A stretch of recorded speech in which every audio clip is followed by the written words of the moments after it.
he also was really drawn to touchy subjects. So it's like a brutal murder. Yeah, he got pleasure in being dangerous. Yeah, how many anal rape jokes did we hear? You know, how many? Including, I must bring it up. The Swedish German.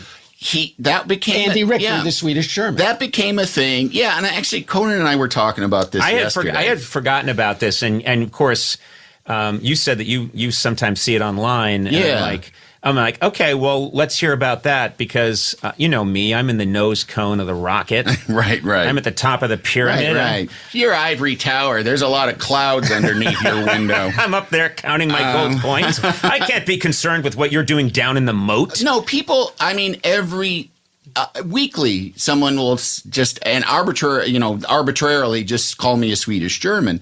And it was explain what that means. I know. Well, I mean, I know they're Norm fans because Norm would do, and Norm was also like kind of a traditionalist. So he did the, talk to the talk show host, but then there's this guy over here, this one. Let's make fun of him. Yeah. And a lot of his jokes, he was drawn to the things that you're not supposed to say. So a lot of his jokes were about being queer, gay porno, this fellow over here, he enjoys the gay porno. And that became a thing with me. And at one point, he was talking about your ethnicity, you're Irish, I'm Scottish, what are you? And I said, I'm Swedish German. And he, for some reason, was like, really? And I was like, yeah, well, why would I make that up? I'm Scottish. I'm a Scot. You're Irish. Yes. What are you? Swedish German. Swedish German? Are you really? Yeah, really. Why would I lie about that? It's not funny. It's very odd, 'cause it's a very strange lie. I put one over on those people. Yeah. Swedish German. But that then later became a euphemism for gay. Yeah. The old prospector comes to town and wants a prostitute, but no, there's no prostitutes. There's just Andy Richter, the Swedish German. And I've been in that mine for a hell of a long time, and I'm only flesh and blood. I need a woman. Well, the bartender says, hell, there ain't no women in this town. If you want to do any of that business, all we got is Andy Richter, the Swedish German. It's outrageous because it's Norm. It's outrageous because it's on a talk show. And it's you. And it's me. Yeah. But and I think that some people think that I was somehow, and somebody else, a friend of mine pointed out, there's nothing, you can't do anything with that. Right. There's nothing to do with that when Norm MacDonald says, this fellow over here, and it would go to hey, Conan, have you met his wife? But then you did say, at least I had my dignity, and says, you were raped. Yeah, he goes to rape, Yeah. And my God. Got to be all secret. Nobody. I say nobody can know about this. Bartender says, well, 4 people know about it. How do you figure that? He says, I'll know about it. He says, you'll know about it. Andy Richter, the Swedish German, will know about it. And the fella that has to hold down Andy will know about it. At least you left me my dignity. Yeah. I like the way that story ended. Yeah, that was a nice. You weren't gay. Right. No, but that's not beside the point. You were raped. No, it's more.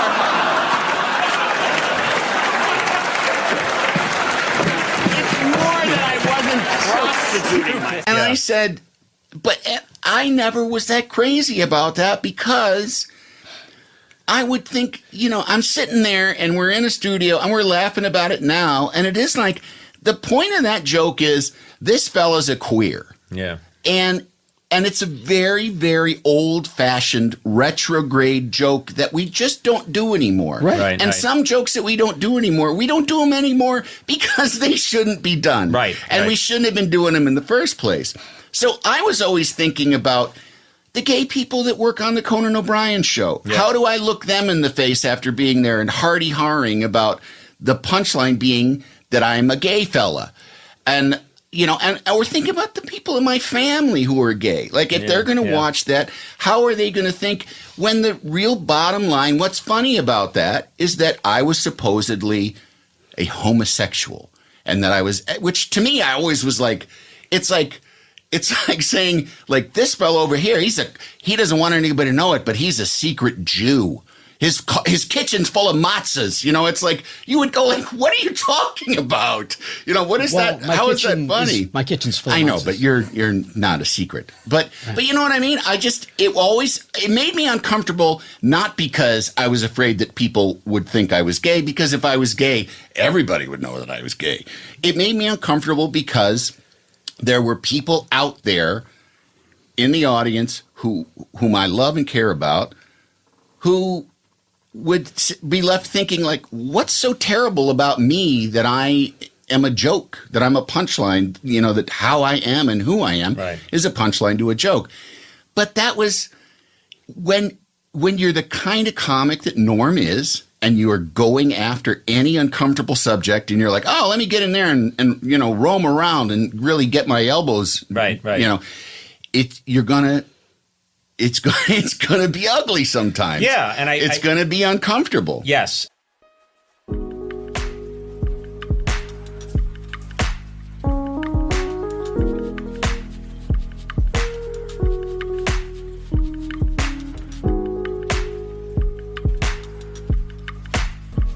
He also really enjoyed being around other comedians. Like, that's where he seemed to really come alive. I mean, he was a stand-up, but he also really liked being on in a you know, a situation with other comedians. And I've had people say to me, like, did it bother you? Because he, you know, like I said, I would be the butt of the joke sometime.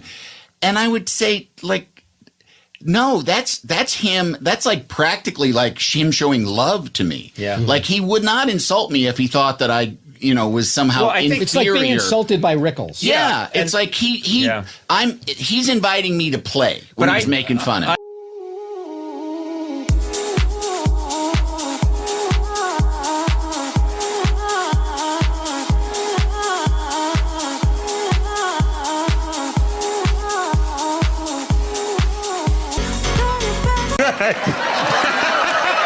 Will Ferrell is definitely one. Really happy to see you, Will. So good to see you. So good to see everyone. Yeah. Okay. Yeah. I like when my friends are on. Like, I like when Andy Daly's on. Oh, shit, mother...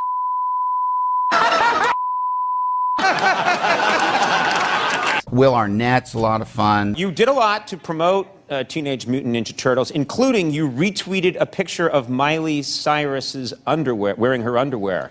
Well, I think we have the photo here. Yeah, she tweeted that out, and I figured, you know, if you retweet a person's crotch, maybe it'll go viral. Right. So just because... But like in historical terms on the Conan show, Scott Thompson was a wonderful guest. He used to come on all the older great. She hasn't been on in ages, though. Everybody, it's my little sister, Stacy. So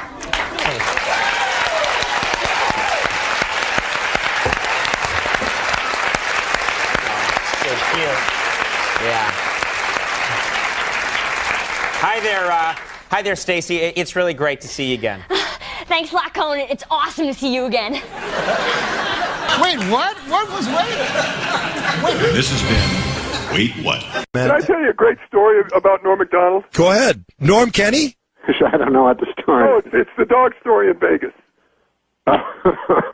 Here now is a dog story about Norm in Vegas. Go ahead. It's the greatest story in the history of the world. Norm's in Vegas, and they give him a massive suite because he loses about $11 million a minute. Yeah, and that World Series of Poker kind of stuff, right? No, that was well before that. Okay. The World Series of throwing away your money. Oh, and now for the World Series of throwing away your money, here's Norm MacDonald. And he has an associate named, can I give her name? Sure, yeah. No, Lori. I'm not going to give her whole name. Lojo. Okay, so we got her whole name. And she's adorable. And her family's listening. Right. And she has a dog a little bigger than my tennis shoe. And so we're going downstairs so Norm can lose some money. And Lori leaves the dog in the suite. When we come upstairs, the door is open to the suite. Mm-hmm. And it's impossible to get in unless you have a key. So obviously the dog had opened the door and left because he was fed up waiting. And the entire inside of the suite was on the floor. Wallpaper, lights, pillows, stuffing, everything. Yeah. and the dog was downstairs in the jail with people, with other guys, with drunks and stuff. I'm telling you the truth. I'm telling you the truth. Norm, is this true so far? What? Norm, is this true so far? It is true, and then what happened was there was a band of gypsies in the next room. Don't hear that name in here. Yeah, they're lurking at the outskirts of town, but they must have gotten this suite because they pretended to trip down an escalator or something, and they were going to sue Lori Joe's dog for emotional distress. The gypsies. Don't you love having to go downstairs and bail this dog out like you would a gambler or someone who tried to steal? The dog was in jail. Is this your dog? And they have video of the dog in the jail cell trying to escape. I've seen the suite. I mean, I can't even. The wallpaper doesn't come off a wall in Vegas. He took the wallpaper off, and he had watched everything he could watch on television and left. What kind of dog is this, Norm? I don't know. It was a boxer. What was that dog? Wow. Because you know how boxers know how to, they throw up their hands, so he was able to open the door from the inside. Yeah. I'm sorry, I'm confused. Where did the gypsies come in again? They were living next door. Oh, they were okay. trying to sue everybody. All right. So the gypsies were living next door. You don't believe this story, and it's 100% true. Well, Norm, I believe. I don't believe Super Dave. I believe Norm. The dog got loose in the hall and traumatized a gypsy child.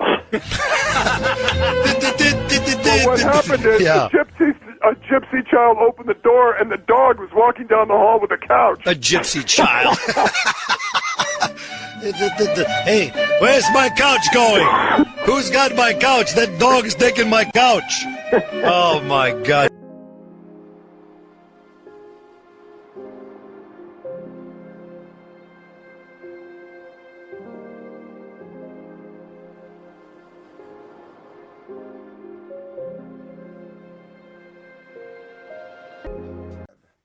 You know what was great right before the show went on? Too much sugar. He laughed at something that I said, and a thing came out of his nose like Niagara Falls. No, don't tell people. No, I'm not telling him. I'm just telling him. But the and folks we at had to home don't bring need in to know a that. towel to get it off. It was a big towel. It was huge. I was going to grab it with my hand. It was like the towel. So it was like the towel they handed Louis Anderson after that dive. No, it was a but big towel. The folks don't need I'm not going to say that ever again. I Don't apologize. ever I say apologize that to both again. of you. I mean, it's sticky lie. Yeah, it really Okay, is. go ahead. He anchors the Weekend Update on Saturday Night Live, and he has recently quit the nasty habit of smoking. Norm MacDonald. Norm!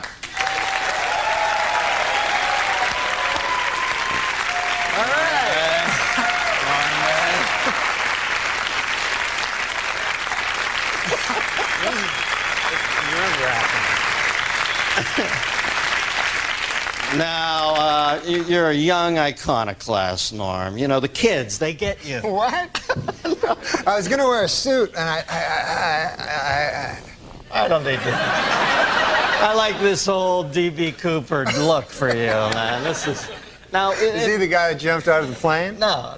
He's married to Alice Cooper. Now, the thing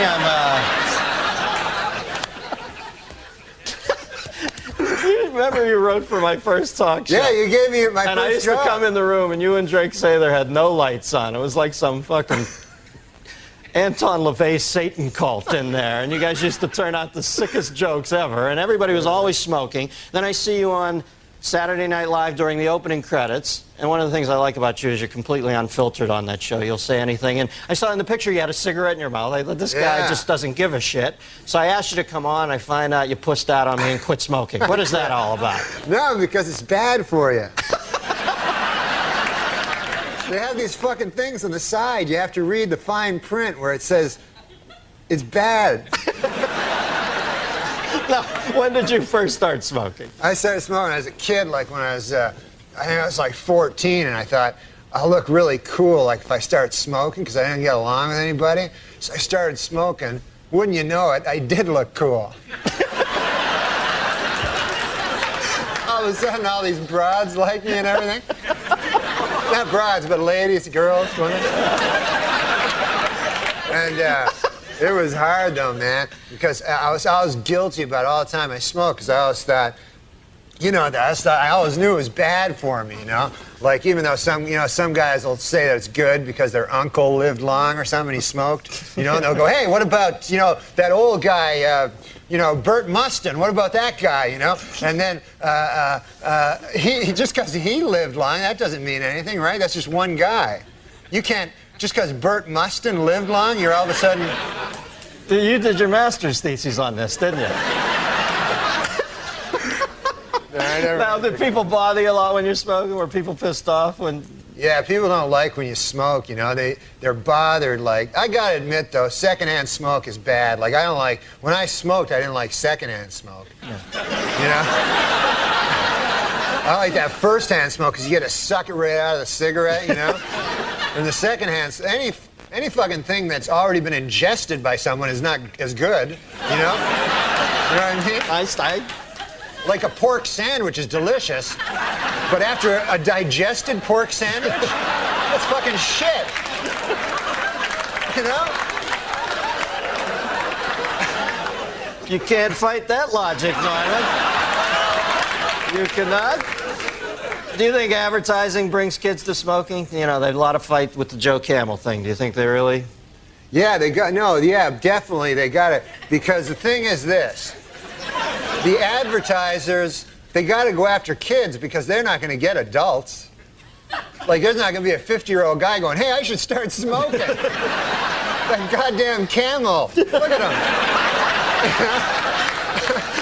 They got to get little children. Joe Camel. Yeah. That's a frightening-looking beast. He looks like a cock. I read it. Yeah.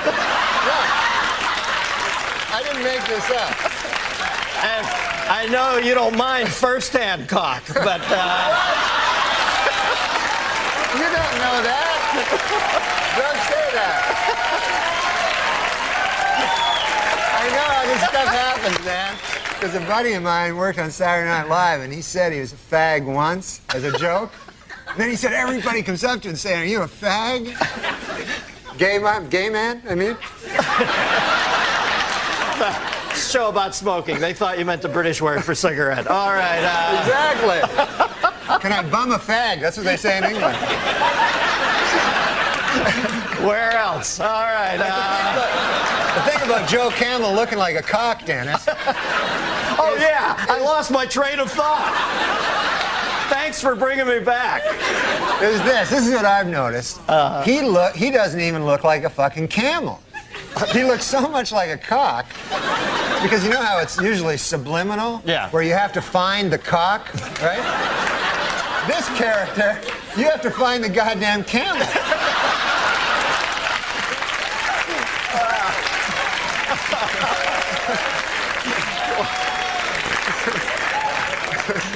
Yeah, believe me, when you only get 2 humps out of a cock, it's not worth smoking. All right, now, line 2, we got a phone call for you.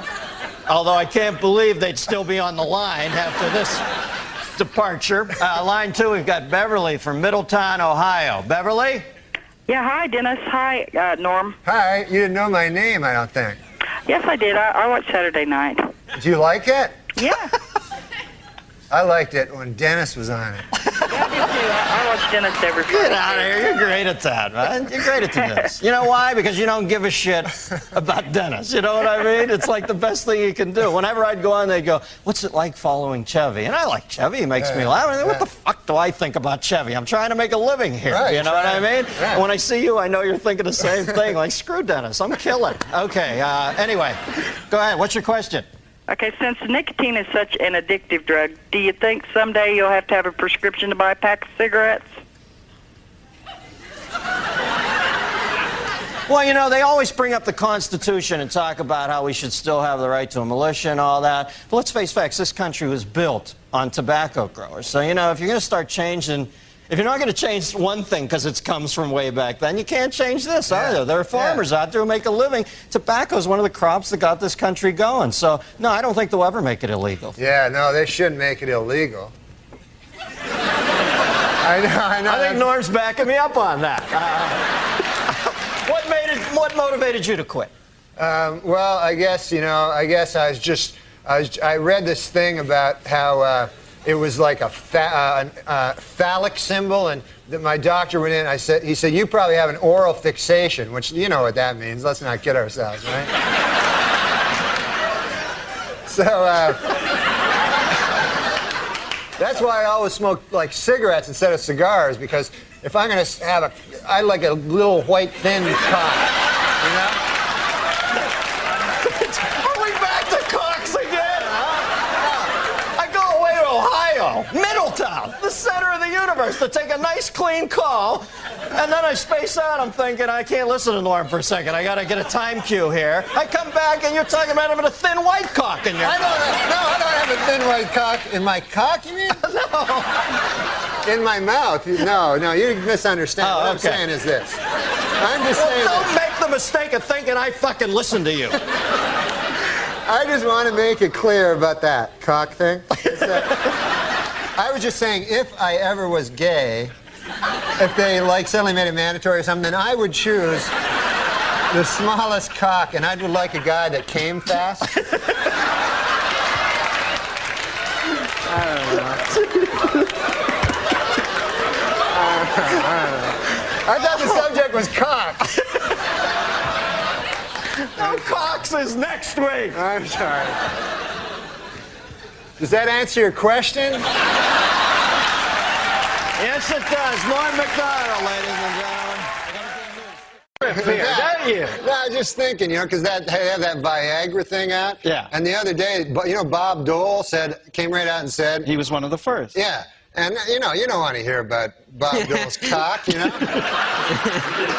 I mean, President Clinton's cock, Bob Dole's cock, what the hell? But mostly, an old man like that, you don't want him to have a super hard cock. You know what I mean? Why? Why? Because an old man, you want him to be got a pipe going, a newspaper, the dog at his feet there. Well, that in some corners is considered pipe. Oh. But now they're going to have to create some goddamn pill that makes women aroused at the sight of a fucking 70-year-old dude with a super hard cock. You know what I'm saying? It's crazy. This Viagra. It's insane. And you know what it's for? Impotent people. All right, yeah. It's for impotent guys. So get this. I read this. The pill can make your cock hard for 4 hours. Right. So now, who has the 4-hour hard cock? The impotent guy. The rest of us are fucked. Me and you got our regular cocks. Meanwhile, fucking Spade is,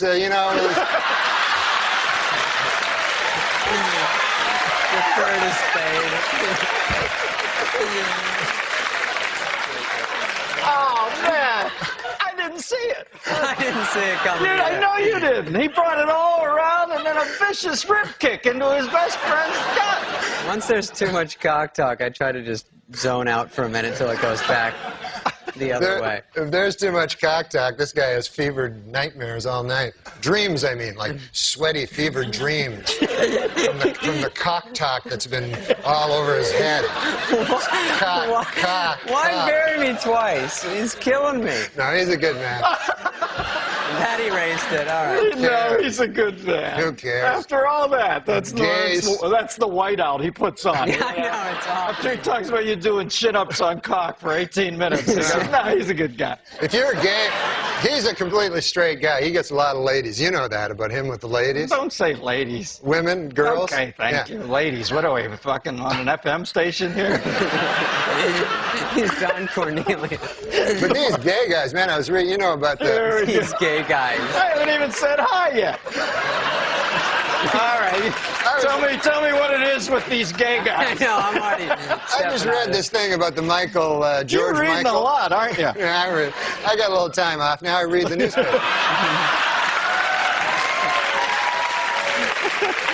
And this really strikes me about the gay community. I don't know if they're a community, but called West Hollywood. Yeah, they're gay, and it's George Michaels. He hangs around the bathroom. He has sex with multiple guys. This is no way. You got to get it right. Hangs around the bathroom, and it was described as a lewd behavior, but I don't remember sex with numerous guys. Well, is that what you took away from it? What does he do? What were you, in the next stall? I could have been just having a nice bathroom regular thing. I don't know what lewd behavior is, but I don't know that he was in there with numerous guys. But anyway, go ahead. We get the gist of it. This is definitely a gay thing, like, because this is a pop superstar. You know what I mean? You're not going to walk into a bathroom and all of a sudden Farrah Fawcett's like, ah, you know? You're not going to... What? I love it. What I'm saying is, why would a famous... Wait, what was she doing? Was there some sort of cervical belt sander thing, or what was that? Oh, Christ, what are you, Linda Blair? They do. That's what they do. Right? That's what ladies that I know do. Good to know that primetime exposure is paying dividends there. But I think that's what it is. It's that the gay, that's why they have separate bathrooms. Let's face it. If they had women and, you know, women, as you call them, I call them ladies. If you had them in the same bathroom, like you go in the bathroom to do your business, see a man about a dog there, you know, and you're in the bathroom. You're in the bathroom. All of a sudden, a beautiful lady comes out. Oh, here's my vagina and breasts. You're going to be hanging out at that bathroom a lot. So I don't blame anybody for anything. Can you believe Olmeyer didn't get him? We're all the same, man. Have you ever met Olmeyer since then? Don Olmeyer I met once, yeah, after he fired me. Yeah. Then I went and visited him in his office, which it wasn't an office I've never seen. It was like a wet bar and a bunch of weird sports trophies. He's a big sports guy, you know. Yeah. So he explained it to me what happened, but he did it all with sports stuff, you know. Like he said, man, you see, you're the number 3 hitter, but now you're going to be number 8. And then later on, Ken Griffey will show up. I didn't know what the hell he was talking about. And then I said, well, Christ, man, what the hell am I supposed to do? And he goes, I don't know, just walk it off, you know. And I'll put it in sports terms why you got fired. You were fucking with OJ too much. That's exactly why you were fired, man. Well, I don't know. That's his buddy. Yeah, it's his buddy. Yeah, well, that's why you got canned. OJ's a good guy. I mean, he's not... We got to end on that, Normie, but there's what they'll remember you by. OJ's a good guy. Man, Thanks for coming on. Norm MacDonald and David Spade. Stick around, guys.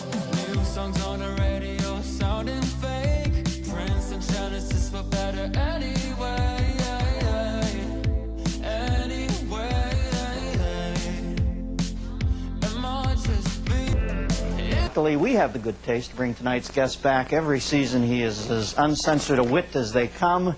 His new sitcom, The Norm Show, is on ABC Wednesdays at 9:30. Please welcome George Wendt, ladies and gentlemen. They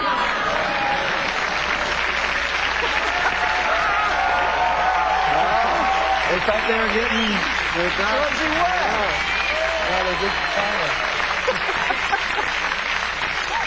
Norby! How you doing, man?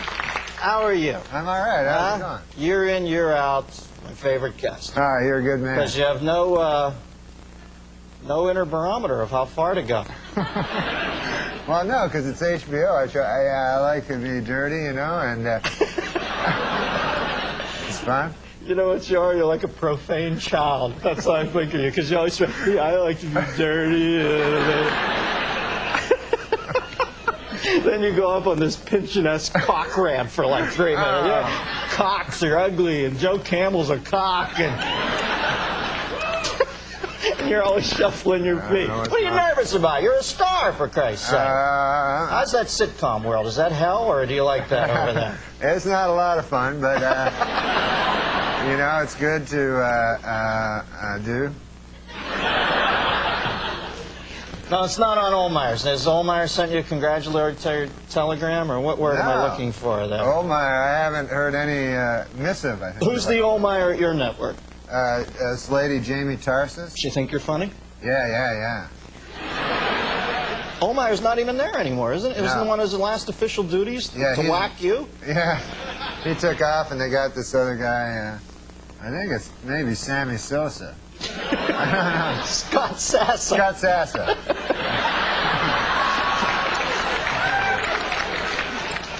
All right, now I want to do a Rorschach thing. What flashes into your mind when I say bad taste? What do you find bad taste?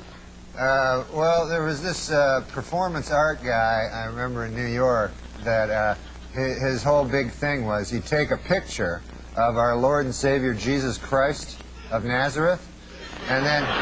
Oh, that's Jesus Christ. Yeah. And then his whole act is he'd piss on it with his cock. Wow, you know, at least he showed respect. He could have pissed with his, what, arm? Oh, you're right. So I thought that was really and horribly bad That's over taste. the line, as far as... Yeah, because Jesus Christ, you know, he died for the guy's sin, and then the guy pisses on his picture. And it was a picture of Jesus dying for his sins. Like he was on the cross going, oh, I'm dying for the guy's sins. And then this guy's like pissing all over it. But, you know, when Judgment Day comes, he's going to have to face Jesus Christ of Almighty of Nazareth, you know. And Jesus is going to say, hey, asshole, what's with the peeing on my picture? Yeah. That negates every other good thing he ever did, you know. Yeah. He's like, you don't piss on my picture. Yeah. You don't want to come up to the gates of heaven, God's leaning there with a nunchuck strapped around his neck, you know. How do you go, I'll have some performance art for you while the fucking devil shoves some coal up your ass.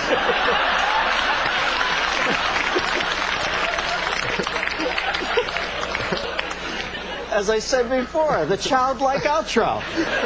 But effective. How do you define bad taste? Is it like beauty? Is it in the eye of the beholder or what? Yeah, it kind of is. You know, it depends on what people... Some people, like, get all upset over certain words, like... They think that, like, girls all the time, man, when I'm talking to them, like, if I go, hey, how about you and I, like, fuck, you know? and then the girl always goes, like, I don't fuck, I make love. I make love. And I go, I don't care, whatever you want to call it, as long as my dirty cock's involved, you know? I don't care. I'm not going to get, you know... Not going to get in a semantic argument. Or, you know, you can call it making a grilled cheese sandwich as long as there's a lot of me doing that kind of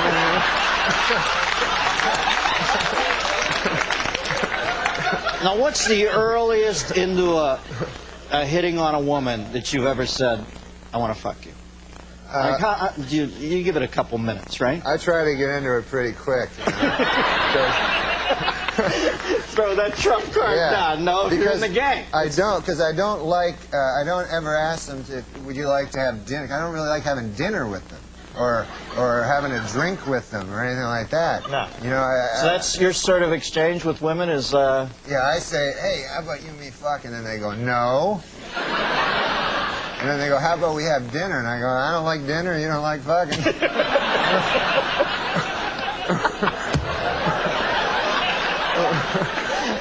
So it's a pretty basic thing you have with women. Kind of a basic exchange. I'm not good with girls. When do you remember first being cognizant of bad taste? You know, because when you're a little kid, everything's kind of funny. You know, like farting is explosively funny. Right. When do you remember first being able to differentiate between bad taste and good taste? I know when you're a kid, you'll say anything. Like, I don't remember much, but I have a little boy, you know, sweet little boy. You have a son? Yeah, he's a Norm, good boy. I didn't know that. You didn't know that? Yeah. You want to say hey to him? Yeah, hey, well, you better he can't watch this show.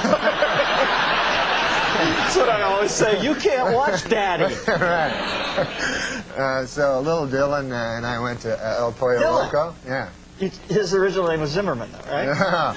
I thought that would be the coolest name as I was a kid. I never heard anybody named Dylan. I said, this will be because I love Dylan Thomas. Right. So I said, this will be a cool name for a kid. And I thought it'd be unique, and now every fucking kid is Dylan. And they named him after that 90210 guy. Can you imagine?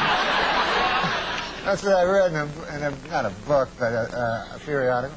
So anyway, little Dylan and I were getting some chicken at the Pollo Loco. Right. And kids are so wonderful, you know. You know that. Unfiltered. They're unfiltered, exactly. Yes. So we're standing beside this huge fat broad, you know. And so not as unfiltered as Daddy, but unfiltered. So me and little Dylan are behind her, and he goes, Daddy, look how fat she is. And then so I had not said you're not supposed to call fat people fat to him, so it wasn't his fault. So I said, no, Dylan, shit, enough with that. And he goes, I bet she's going to eat a lot of chicken. I bet. it was really funny because everybody was looking at her, and then right at that moment, the guy goes, "Yes, ma'am. What would you like?" And she was like, "I'll have 2 pieces of chicken." You know, she was going to order like 8 full whole chickens. You know. Well, how do you know that? Yeah. How do I know that? Yeah, maybe she wasn't going to order 8 full chickens. No, maybe she was... because right when she ordered the 2 chickens, she did like the shifty eye. You know. I don't do a good shifty eye. So, you're behind her in line and yet able to discern the subtle REM-like movements of her eyeballs. You got me on that one, man. I made that part up. You don't even have a son! For the purposes of that anecdote, I am not Darren. I thought you were going to be quick and say, it was Linda Blair! We got a phone call for you, believe it or not. Fat woman from El Pollo Loco. No. It's Murtaugh from Miami, Florida. Murtaugh. Hey, Dennis. Hey, Norm. How are you, Mert? I'm good. You know, I can't wait to see your new show. It really looks good. Oh, yeah. Wait, when's it on again, Normie? Remind me. You're good. You're one of my friends. I'll let you plug capriciously. Okay, it's on oh, come on, you gotta get this.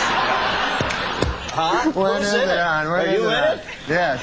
It's on a Wednesday at 9:30 on the American Broadcasting Corporation. All right. So, what's your question there, Mert? Okay, why is it people like this annoying Joan Rivers, you know, always criticize people with bad taste at the Academy Awards, you know, like Gwyneth Paltrow, who's like the hottest chick on earth. And, well, she has no taste in fashion whatsoever, you know, man? I mean, God.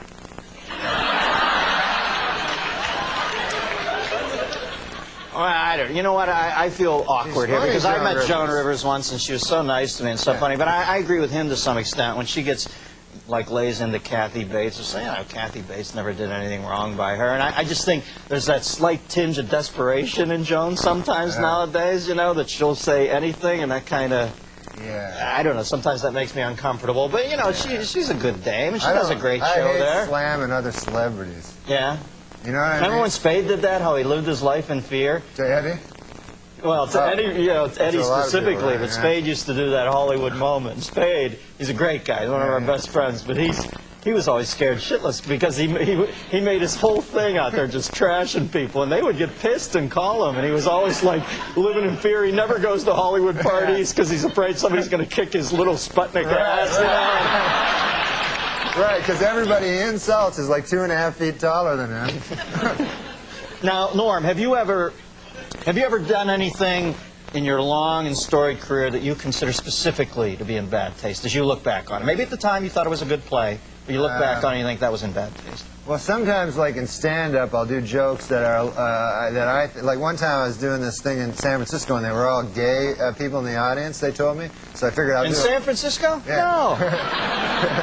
So I figured I'd do stuff about gay people so that they could relate to it. Yeah, it's warm up.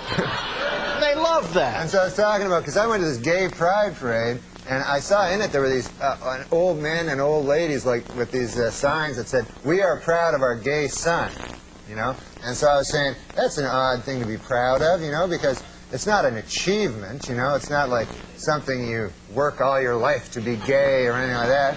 And I just wondered, I had a hard time believing that these 50, 60-year-old men are actually bragging, you know, at work like they're, "Hey, Bill, you know, my kid, oh my God, we're proud of him, Johnny. He graduated from Harvard, you know, first in his class, you know what I mean? Now he's articling over at a law firm, and, oh yeah, he loves cock." You know? This kid, he can't get enough cock in his mouth, his ass, this kid's always cock. I got a picture of the boy here sucking another man's cock. I want to show it to you. To watch the maturation of you as an artist, to realize it took you 9.5 minutes to get around to the sucking cock stuff. It's beautiful to see you comfortable in your own skin, Normie. All right. The Norm Show, 9:30. What night? Wednesday? Yeah, Wednesday. ABC. Good luck with it. Norm MacDonald. Stick around, Norm, to do the news. Norm MacDonald, ladies.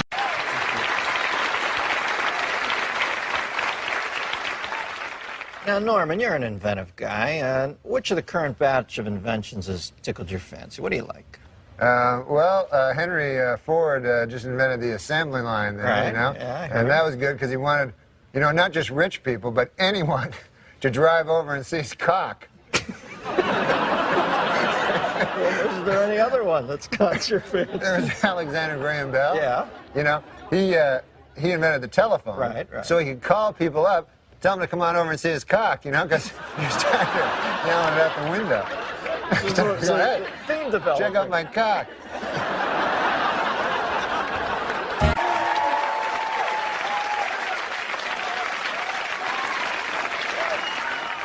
So, Norm, I hear you just got back from New York City. What's happening in Gotham? Oh, my God. Well, the big thing is the new Empire State Building. Have you seen this? I've heard. I have not seen yet. Oh, it's crazy. What I'm interested in is the original architect's blueprint, you know? Yes. It called for the building to be painted flesh tone, Dennis, with a large rounded head so the architect could lie on the street and pretend he had a 1,000-foot cock.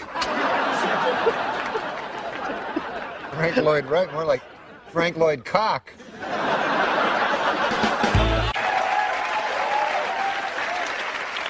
So, Norm, tell me, what's your take on this whole Cold War thing? Well, my brother works down at the UN, right? And you remember last week when Khrushchev was banging his shoe on the table? Crazy bastard. Yeah. So my brother was sitting beside him, and Khrushchev, like, he accidentally slips, and my brother gets hit right in the cock. With the shoe? Yeah, by Khrushchev's shoe. So my brother turns to him, he says, "Hey, you hit me in the cock again, you dirty commie, I'll bury you."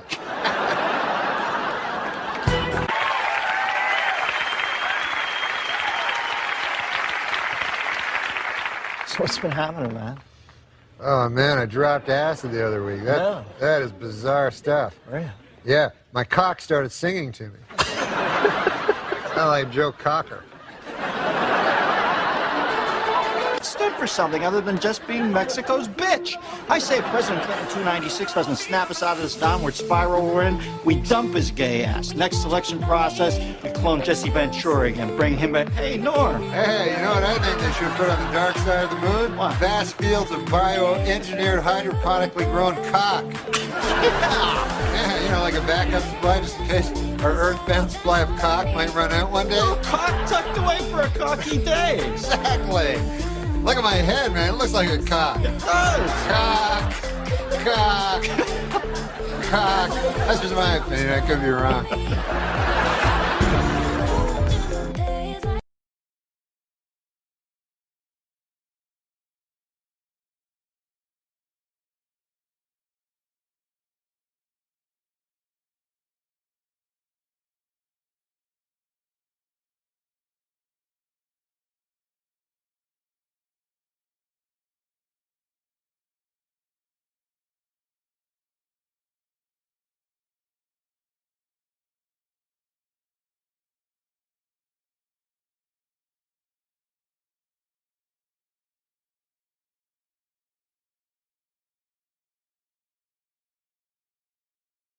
The smartest cat I ever knew at SNL, and a much revered figure there, is joining us for another segment. This is my former producer, longtime writer and contributor, Jim Downey. Jim, I had Norm on the show yesterday. I always thought Norm, from the first second I saw him, was just a flat-out misanthropic genius. I always gave him a wide berth as far as time schedules and that, because I just said, well, I'm going to grab Amadeus and tell him he has to be here to do busy work. You know what I mean? That isn't going to happen. So I think he's a genius. What was it like to work with him on Update?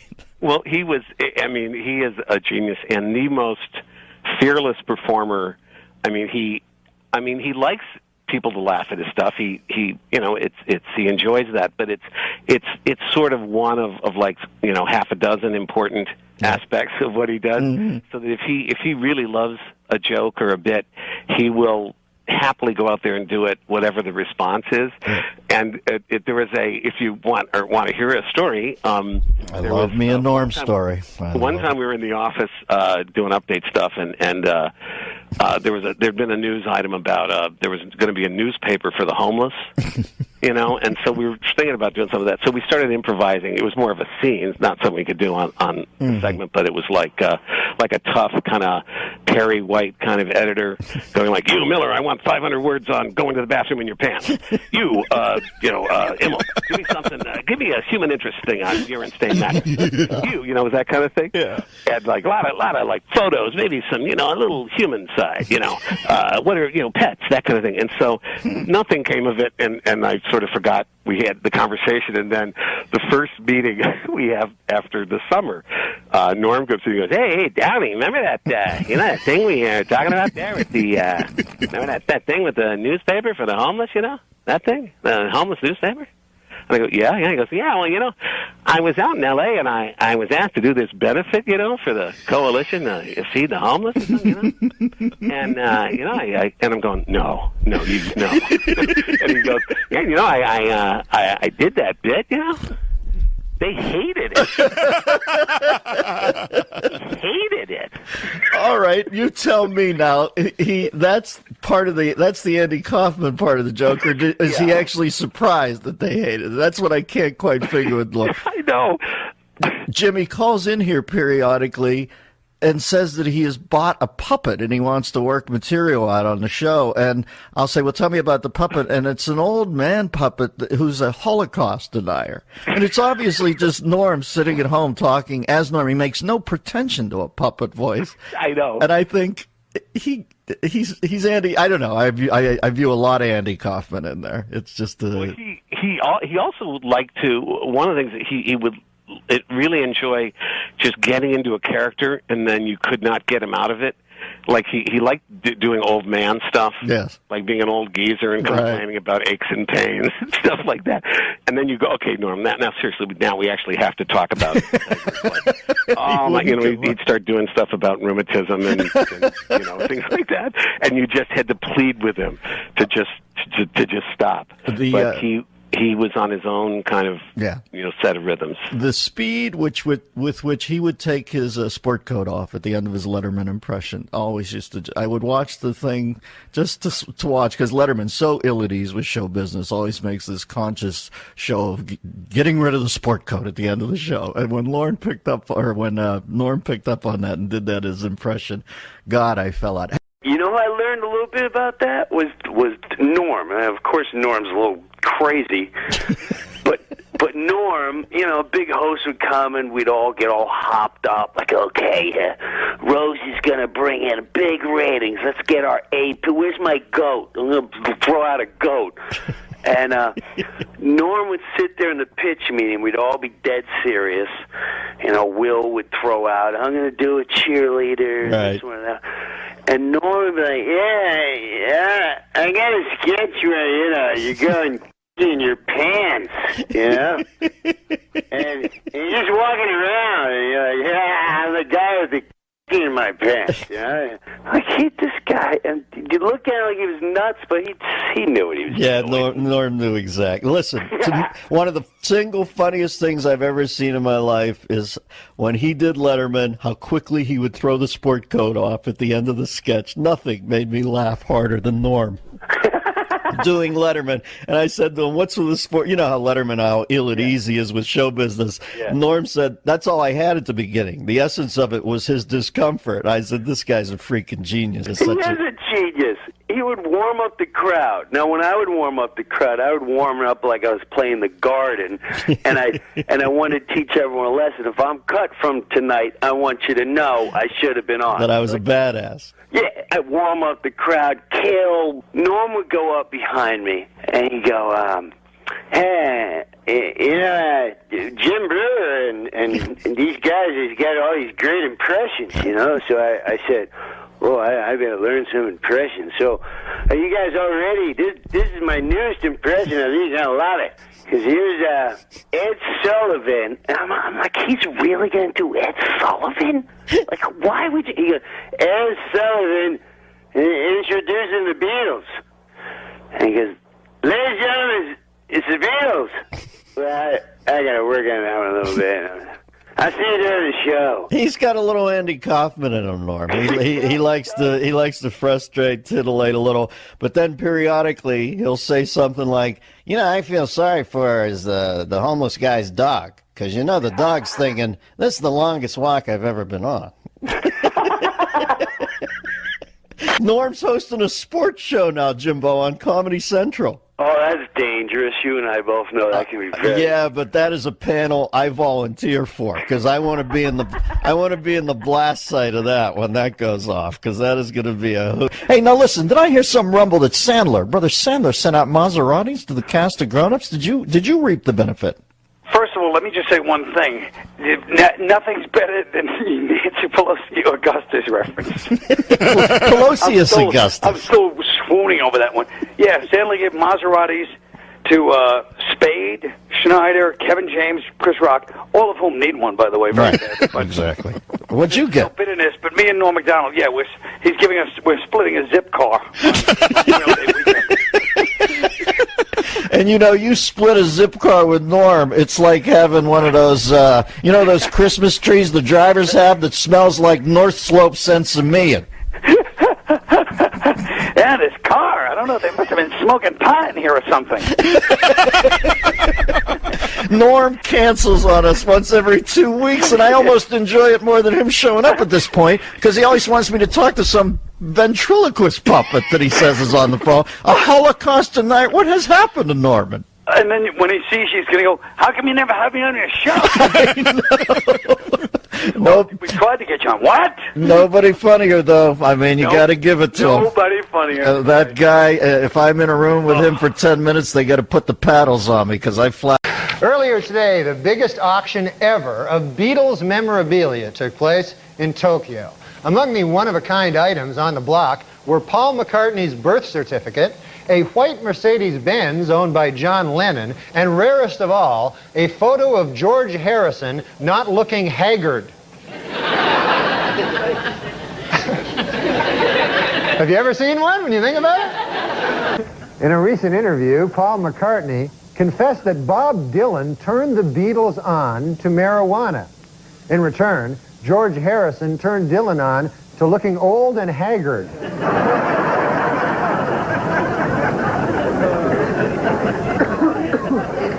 I've never seen a picture of George Harrison not haggard. He's somewhere, he's be-haggard. He's like beleaguered and haggard. Like he's haggard with a beleaguered Be-haggard?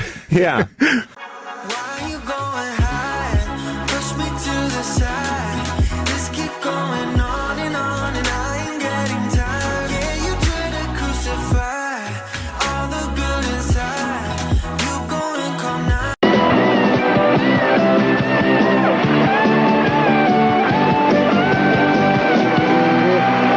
Folks, before we continue, I have an announcement from the management. Would the owner of a Glock 9 with the inscription, "Too Puffy with Love," please pick up your gun?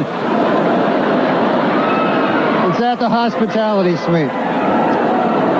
Oh, I have an announcement to read. I almost forgot. I was told to make this announcement. Table 10, wherever you are, table 10. We're sorry your waitress hasn't been there in a while. Larry King just married her. So...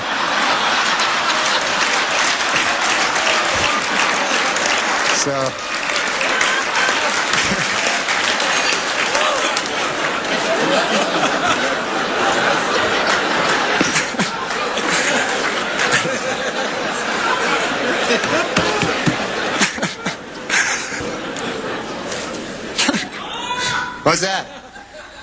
Guy yells my name for no reason. I have another announcement to make. Is that what you're telling me? That I should make this announcement? You're right. You make a good point with your incoherent gibberish. Here it is. Here's my other announcement. The U.S. State Department, folks, has just issued a travel warning for all women moving past Dick Morris's table. So...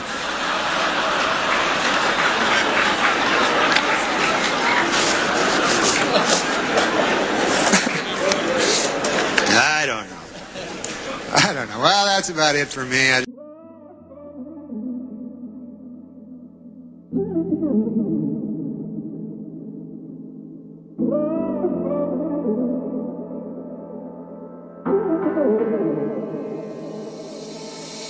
Small talks in a big world. full of people with good vibes and bad habits. This love, it just... So, this is my promise to the people of the Video Podcast Network world. I will not eat a single morsel of food until Margaret Thatcher is dead and buried. She died 3 weeks ago.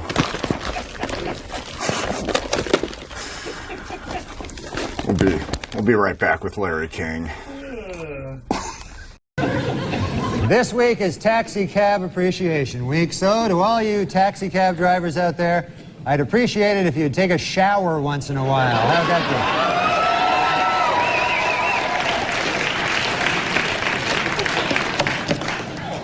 be? PLO leader Yasser Arafat announced this week that his wife is pregnant. The happy couple said they really don't care if the child is a boy or a girl, just as long as it hates Jews. The United Paramount Network's new show Star Trek Voyager finished in first place Monday night with a 14.7 rating. For those of you who don't know, one rating point is equal to 950,000 nerds.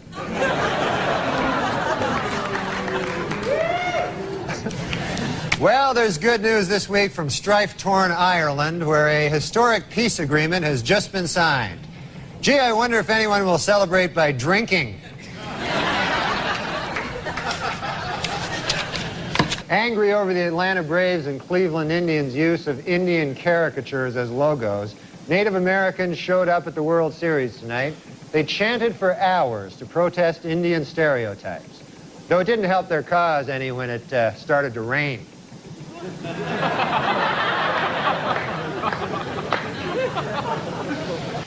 In Nashua, New Hampshire this week, a high school student, Chris Connolly, while attempting to dunk a basketball, lost his balance, crashed down on the rim, and shattered 2 front teeth. Gee, I wonder if by some crazy chance Chris is white.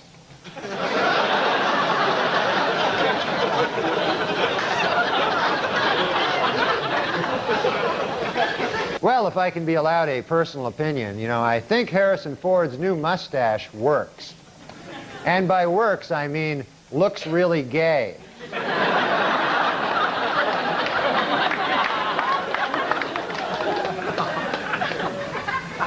Well, this week, world chess champion Garry Kasparov defeated an IBM computer in their 6-game chess series. Experts are calling the encounter between chess wizard and supercomputer historic, because, for the first time ever, it brought together both geeks and nerds.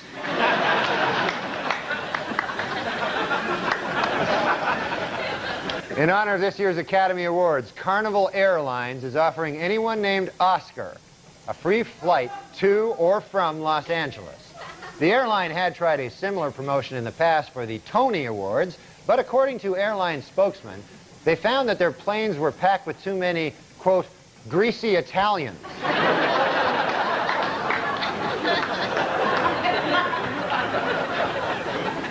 Last week on Larry King Live, Marlon Brando made the shocking statement that Hollywood is, quote, run by Jews. In response, outraged Jewish organizations made it snow in New York in April.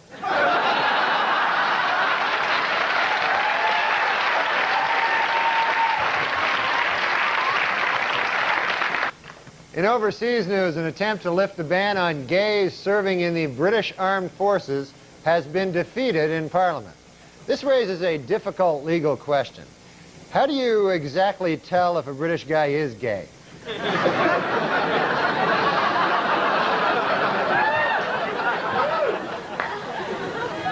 In Bridgeport, Connecticut, the Statakoti Indian tribe is seeking recognition by the Bureau of Indian Affairs in order to open either a manufacturing company or a casino.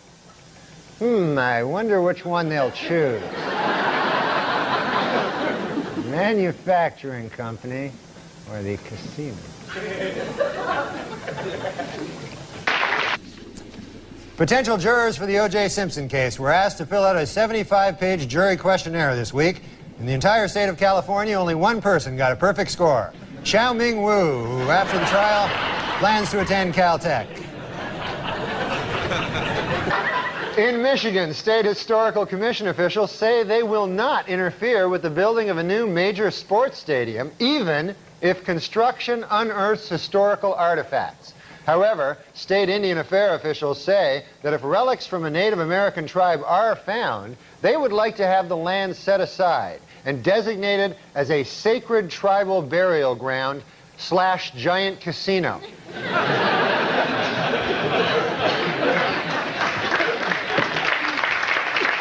According to the U.S. Bureau of the Census, California's population is expected to grow nearly 18 million by the year 2025. Also by the year 2025, it will be much easier to find a vacant apartment in Mexico.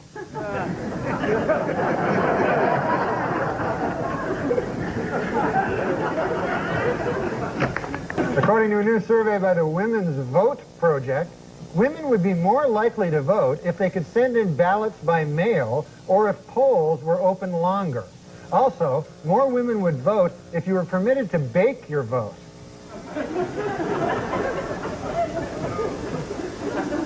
They like to bake. Finally, in Milwaukee, Wisconsin, a man allowed his 8-year-old daughter to take the wheel of his car, and an accident ensued that damaged 7 other cars and injured 6 people, which once again proves my theory: women can't drive.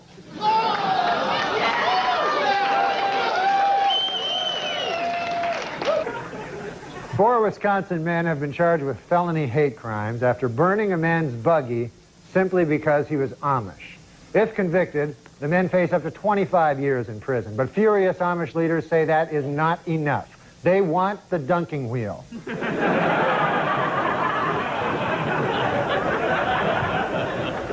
On Wednesday, NASA launched the Space Shuttle Columbia on its 87th voyage. This trip by the shuttle will feature the first spacewalk ever by a Japanese astronaut who will get to take in the unique perspective of Earth from space. Gee, I wonder if there's any chance he'll take a picture.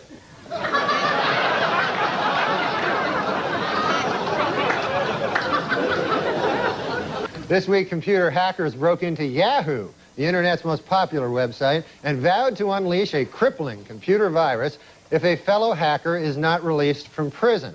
Experts warn that catching these cyber terrorists will not be an easy task and may require the cooperation of both nerds and geeks. Safer drivers, men or women? Well, according to a new survey, 55% of adults feel that women are most responsible for minor fender benders, while 78% blame men for most fatal crashes. Please note that the percentages in these pie graphs do not add up to 100% because the math was done by a woman.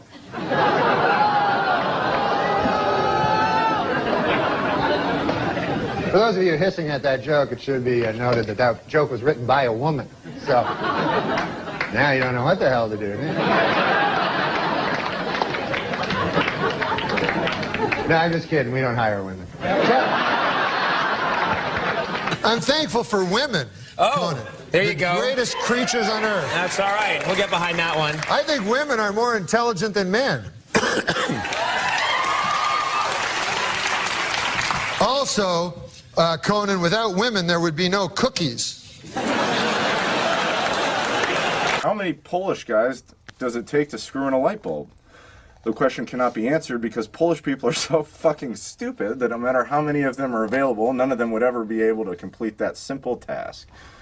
This is a meta joke. Have you aware of these meta jokes? How many comedians does it take to screw in a light bulb? How many? 2. One to do it and the other guy to go, how long's he been up there? I like that. On stage. Yeah, because they was going, how long? Like, how long? Oh, that's a good one. That's Polish people. I remember the Poland. Do you remember they were trying to had something? They were trying to land on the sun. Oh. I was going to say that the Polish government did actually try to land on the sun back in the. No, they didn't. Yes, and they were ridiculed for it because they said you'll burn up when you come anywhere near. They said we're going at night. Who? Now. Oh. And come to think of it, I got addicted to you. Oh, no, no, no. And come to think of it, I need somebody like you. Oh,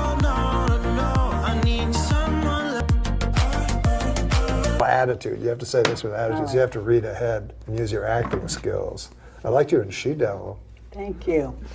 A study has found that men are just as likely as women to spread gossip. At least that's what I heard Rick tell Brad, who, by the way, has a crush on Patty. Oh, does she? All the racial things against Asians. Yeah, can you tell me them? Well, I love when the Guy people do that. Aoki got mad at me one day. Why? He's the head of the guys that get defended in terms So just of tell me something. Well, he knows them the best. Yeah. Oh, you do? What about this? Yeah, I call it the G word. The G word. Do you know the G one? Oh, gook? Yes. Well, you just said that like just it came out so naturally. slipped out. Oh, no. You're right about You just said it just like, secondhand. I thought it was a term. I thought it was a term of endearment. It's not. But can I tell you guys? Can I tell you guys Yeah, where? you think that's like a fucking handshake. Tell me some of the Asian things that Like what you would call a guy. Small penis? No, like names. Names, yeah. Oh, yellow. Yeah. Yellow? Man. That's just what Yellow, you no, yellow said. man, that's what you say. Guy You made that makes up. them Oh, no, Hey, yellow man, get out of my bar. I've never heard that. No, that was just Guy my runs favorite. out of the old one, so he has to make up a new one. Come on. I didn't know him that well in the 90s. And then when my dad died, I had to do a movie with Norm. And I tried everything to get out of that movie because I was inconsolable. And I couldn't get out of it. And working with him was the greatest thing that ever happened to me. It was like he was the right guy at the right time. I was inconsolable. Did he talk to you about your dad a lot? Or what did he do? Never came up. Uh-huh. He just made me laugh. Yeah, right. He just... and it was, wistful and musing, and Norm is, he never knew he was setting something up or not. We were just hanging out, and all of a sudden it'd be like this punchline out of nowhere, but it started to become like work was like a church I go to. Like I couldn't wait to get to work and just hang around this guy. And I knew he was special. Yeah. And I've known people for years and years that didn't make me laugh as much as he did in that 8 or 10 weeks. So he's like a real special person to me. And the way he's funny, I just never seen someone get at it like that. That was great. He came on our show one time, your old studio, the late night show, and I went in just to say hi before the segment, and he's in the dressing room right outside the double doors, inconsolable, because he had bet on a big game that had just ended. Oh, yeah. I'm there to try and make sure that the guest is in a good mood. Right. We're going to have a good ramp up. And I remembered him just, that's a lot of money. Yeah. And I hear the band outside. It's going to be good time show business with a man that just lost $55,000. Who knows what he lost, Recently destitute Norm MacDonald. Exactly, yeah. Did he give that up? Do we know? I don't know. I don't know 100%. When it was him reading an excerpt from his book or his book on tape, where he describes his gambling addiction, so poetically. Oh wow! He talks about roulette. Roulette, Yeah. It's how a book on tape. hopeful it is to be he's addicted to the hope of it. And there's no way you can talk about Norm and not, because we all know that gambling was part of his life, and you can just, in his comedy, he's just always putting everything on 17 red or 35 red. It's like, that's amazing that it's really the same, the same thrill. Yeah, you're right. That's interesting. I'm not taking that, I have a funny Norm gambling one.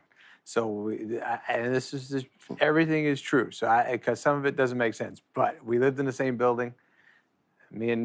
I went up to visit him in his room. We come up at his apartment. That was going into his apartment was bananas as it is. But we're having a nice time, and I say, "You got any soda?" And I open up his fridge, and I swear to God, $25,000 worth of chips. Atlantic City chips are in his fridge, and I go, "What's this?" He goes, "Oh, I won big.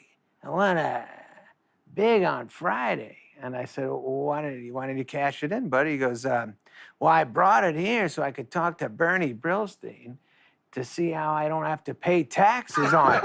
So I go, oh, and he goes, yeah, so I'm going to bring it back Monday. And he told me no matter what, I got to pay taxes. So, you know, it didn't work out there. So whatever, I go, oh, that sucks. So anyways, I see him at Saturday Night Live on Monday. I go, did you cash that in? He goes, I lost it all.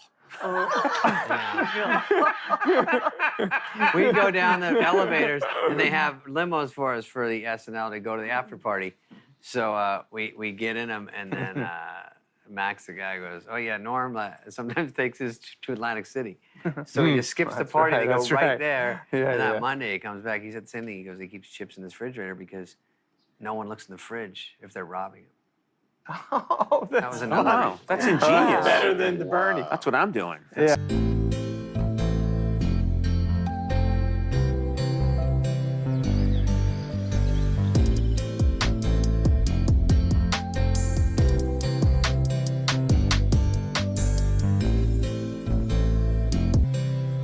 Tell you, I have so many Norm stories, but this is one of my favorites. And I was on tour, me, Sandler, Spade, Rob Schneider, and Norm was kind of like the wild card. He would pop in for certain dates. So we're believe Mohegan Sun in Connecticut, and we're backstage. Everyone's in Sandler's green room talking, shooting the shit, and me and Norm are in the hallway hanging out. And I don't know why I did this. This long hallway, and this guy walks in. Way down the hallway, he walks in the door. And I'm like looking, and you know, we're always kind of suspicious about people that come backstage. And I go, I think that guy's a gun. And Norm goes, what? And I go, I think that guy's a fucking gun, dude. And he's like, oh my God. And he runs into Sandler's room and he goes, there's a gun. There's a man with a gun. And I was like, no, there's not. I was, no, I'm joking. There's not. And he goes, no, next to there's a guy with a gun. And Sandler goes, what the fuck? There's a guy with a fucking gun? And Spade's like, oh no, what the fuck? What's going? And I'm like, no, there's no gun. There's no gun. I was making like a joke just for Norm. And Norm's like, what? How's that a joke? And I'm like, I don't know. And Sandler was like, what the fuck is wrong with you? And I'm like, I don't know, man. Spade's like, yeah, real cool, man. And I'm like, I'm just gonna go to my room. And Norm's like, yeah, I thought there was a gun. I'm sorry, Nick said it. And I'm like, good Lord. Real buzzkill. And the guy walked past, it was a security guard. But yeah. So he really did have a gun. He didn't have a gun, but he just looked like somebody that would have a gun. Yeah, well, people use guns for security, man. It was just not a good joke on my part, especially poor Norm. What's your favorite curse word? Edit it or whatever. Yeah, oh yeah, well, yeah, well. Yeah. What favorite curse word? Mother. Yeah? Because there's a lot going on in that word. There's a lot going on. I haven't heard yours? sucker in a long time. Oh, that's a good I one. like that one. It's got a lot of oomph to it. Trying to bring that one back. Yeah. Well, it's confusing now. Right, yeah. Exactly. That's true. Yeah. Because you don't know what exactly. Right. But yeah. But motherfucker is like, the first guy that thought of that. But I guess scientists, not scientists, I'm such an idiot. Curse word scientist. But psychiatrists say you want to your mother. And, you know, yeah. You know when you hear these things, you go, Yeah, just it's just why unpleasant. Is it that grosses me out? If that's true, yeah. Why is it that me and all my friends are completely grossed out if we want to our mothers? Plus, why are we not our mothers? Like, you know what I mean? Exactly.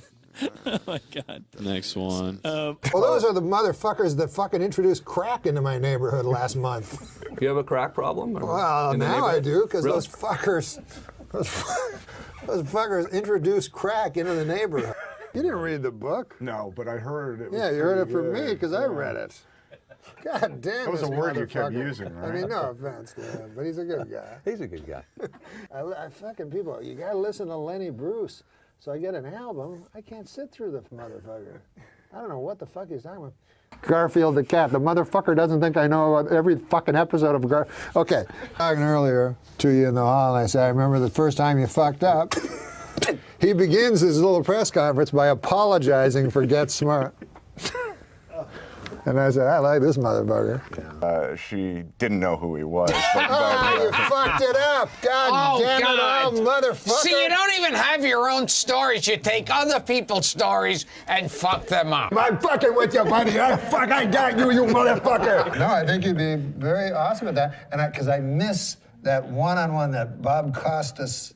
You know? Yeah, me too. And you don't see it anymore. And Charlie Rose is not really that. Oh, well, he's not interviewing right. some guy you don't know. Right. I don't want to see the fucking guy, some Belgian motherfucker that wrote a book. I'm scared of letting go, go, go. I'm scared of letting go, go, go. I'm scared of letting go, go, go. I'm scared of letting go of everything in the past. I'm scared of letting go. Son of a bitch, motherfucker! Huh?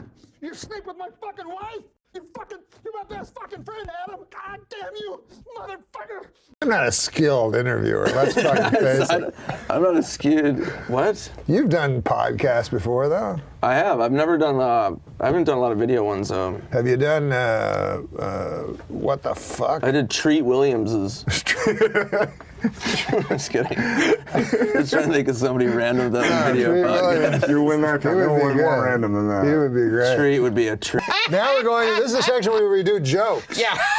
And you don't have to think of them. They're written For on the blue first cards. time in the show. Yeah, the first time in the show. We do jokes. We stop our Mark Maron-like grilling of your personal life. Do you, Mark Maron?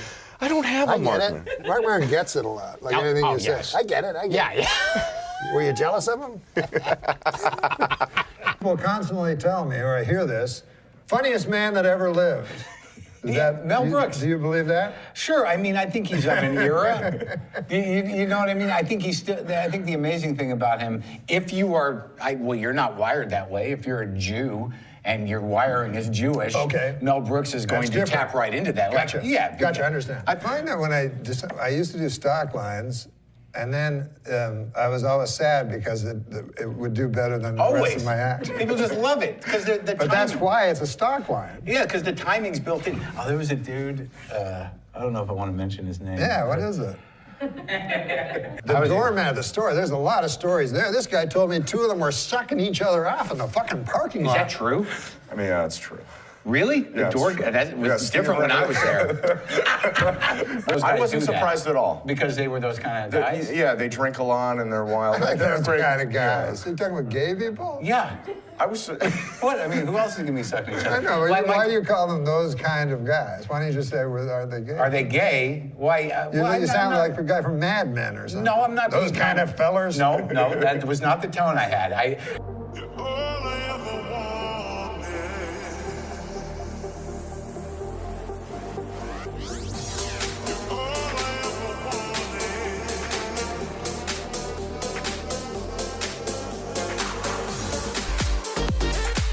You understand after a while, and even with politicians, like they're still human beings. And, yeah, barely, but yeah, they're the worst kind of fucking people in the world. That's all of them. I'm glad to hear you say that because everybody thinks you're all leftist and everything. Well, I mean, I definitely land on the lefty side of things on ideological terms, but I found that from doing political talk radio, just being carrying water for any of them, you just got to realize the quality of people you're dealing with. You're dealing with fucking corporate whores who are operated by business interests. So really it's going to come down to however you view politics. The question is, do you give a shit about poor people, and are we being taken advantage of? Right. Now, if people want to frame that as, Obama's a communist and draining us of our livelihood, well, that's your particular delusion, and that's fine. I mean, right. but I just got disillusioned with all of it because these are not quality people. I mean, I did a joke about Michelle Bachmann on Real Time. I saw that. Yeah, and I was getting flack from this, a very small portion of the right, that they were like, he's a misogynist. I'm like, she's a fucking pig. She's a fucking politician. Can you name me 2 politicians that command any respect whatsoever? Why do we respect these people? These people are car salesmen. They're idiots. They're more disingenuous than anybody as performers, and they basically figured out a way to bait and placate morons into voting against their self-interest. That's an amazing skill, but is it respectable? I don't know. Do you respect a guy that sells you horse shit in the guise of a health supplement? I agree with you. I mean, I think politicians are terrible. I mean, people attack evangelists, but at least evangelists offer something. Right. Well, they after the immediate relief of someone's pain and aggravation with another line of bullshit. But nonetheless, I mean, they're pretty evil too. Well, I mean, with politics, it's like, yeah, I don't like to get into it that much anymore. Yeah, let's not get into this shit, man. Okay, buddy. Because it's getting. I can see people not laughing now. No, I mean, but laughter. But I know that you've gotten into a little bit of flack around it. But you're flack around what? Around politics. What do you mean? Well, just that you've said things that people have reacted to, but you're not like a political comic. I'm not political. I've only said things on purpose to provoke people. Right. Once in a while. You like doing that though. Once in a while. Yeah. But I've never. But I've never. Because I don't know enough. And because I don't respect political humor when it's nothing but gossip. Yeah, and mostly comics and people like us, people who are obviously First Amendment warriors to a certain degree. We like living the way we want to live. So it's really just going to come down to money. It's like, how do I keep my money? I mean, that's the biggest political question that most righties ask themselves. It's like, I'd like to keep as much of my money as possible. And if that's a minority opinion, how do we get this majority of poor people to get me to keep my money and believe that they're doing the right thing? Yeah, it's a tough fucking thing because apparently I read this, if all the money in the world was equally divided among everybody would be dead fucking poor. Yeah. There's these moments where I don't talk about as much as I used to, but then there's moments where you're like, there's a moment that I was on a fucking radio show the other day. And this was an interesting thing because it's about professionalism. I don't do political talk radio. I've got my political views and they're fairly general. I'm not trying to support any politician, but I have the way I think about things. Right, but there are politicians that represent the opposite of what I think. So I'm on this talk show with a guy, it's a Fox affiliate, but I'm there to plug my comedy and talk about my podcast and be funny with this dude who's a talk show host. He's a radio professional. He runs an entertainment show for the most part, but he's been dying to talk to Rand Paul about the bridge situation because I'm in Louisville, Kentucky. He's the fucking senator. Right. They got bridges falling down, and he's been trying to get this guy on the show. And the guy he calls in when I'm there. So now I've got, if I was doing political talk radio, I mean, it would have been what the fuck are you thinking? You and your libertarian bullshit, and how are we going to pay for this? I would have jumped in and done that. But there was this moment where it's like, I just done a segment with this radio professional. He was like, God, it's great to talk to a guy who knows how to be on radio. We're having a good time. Hold on, the senator's on the phone. And I got to sit there and go, oh, do I do this? Would it be worth it to sabotage this for some lefty, credibility? And then I realized, dude, he's a radio guy. You're a comedian. You're having a good conversation. He's trying to talk to this guy about a local problem. Just shut the fuck up and let him do his job. And then when you come back, get back to what you were talking about. And I chose to do that. But I did walk out saying, you pussy. You had such an opportunity there. I was on Politically Incorrect a couple of times. Yeah. And fuck, man, you have to have an opinion about every goddamn thing on that show. So, or you can just do a little homework and write some jokes. Yeah, but sometimes I remember at the break, Scott Carter go, enough with the jokes. But I'll never forget. I'm very unlearned, and so before the show, Scott came in, who was the producer. Yeah, he's been on the show. Yeah. So he said, "What do you think about China and Taiwan?" And seriously, I only know those as words, So I was like, I don't know anything. Can't I have another subject? So anyways, then we get out because he goes, because Bill believes this. Anyways, when we get out, we're introducing the guy beside me, the smart guy, right? Mm-hmm. He wrote a book on China and Taiwan. Right. So fucking Bill Maher, he starts with me. He goes what was it, China and Taiwan? I go, I don't know. Fucking ask this guy. What do I know? I'm a nightclub comic. What? That's what made me laugh with that show. Everyone's opinion's equal. Right. Right. Like a nightclub comic and an expert. And then another thing I always found funny about that show is the comedians try to be very serious, and then the serious guys are trying to get jokes. Yeah. So it's like... it's not always our shining moment. I do like Bill, though. No, Bill's great at what he does. Yeah. He started out a straight up joke dude, and he knows his shit. And it's pretty amazing. You know what's funny about him? I don't know if I should say this or not, but he's probably aware of it. when he does his monologue, you notice when he does his monologue, he does Johnny Carson? No, yeah, oh no, definitely. He He definitely must models be aware of himself. it. I think that's been his style for a long time. He Yeah, definitely okay. takes the posture. But I find you it very funny because, you know, he's got the posture and the timing and everything. And he's Yeah. like, and then she came in his face, Yeah. you know, but it's crazy words come out.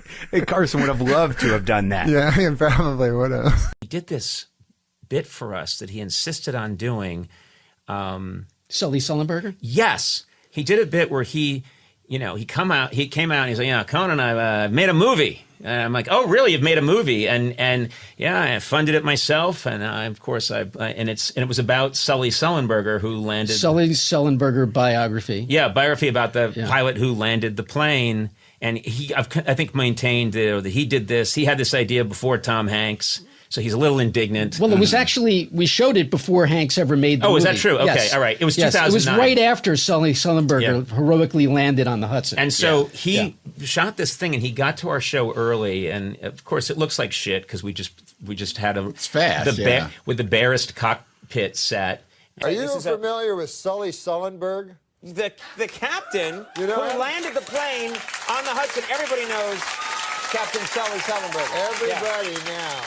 Everybody now knows who he is. I've known him for quite a long time. You knew him before this whole thing happened? I knew him 10 years ago. You knew Sully Sullenberger, the captain who landed the plane on the Hudson, that long? Yes. 10 years? Yes. And I, as soon as I first met him, I thought there's something special about this guy, and I bought his story. You're kidding. That's fantastic. That's great. Yeah, I met him in, where'd I meet him? Airport. I met him. It was a Sbarro's. That adds up, yeah. And he was getting pizzas. He was getting pepperoni, but anyway, whatever. So To this day, I don't know what that sketch is. Well, it was a dry bit. It was a very dry sketch. It was one of the driest things I've ever seen. So the idea is that Sully Sullenberger heroically landed on the Hudson like around that time. Yeah. He made this movie about Sully Sullenberger, but 6 months it's been in the can. So he was looking for an ending. Yeah. And this guy lands. So basically, the joke is the clip. He made a movie about Sully Sullenberger before he heroically landed the plane on the. So the clip is him landing on the tarmac. That's successfully. He successfully lands the plane and says, "Thanks for flying American Airlines. Yes, have a good day." So I heard you made a movie. This is going to be a huge movie. You have the movie of Captain Sully Sullenberger. Yeah, I could. But save it up for the thing. Now listen, you know why you're standing up here. I'm just kidding you. I love you. That's why. Hey, you wanna land this? Yeah. Pretty well lands itself.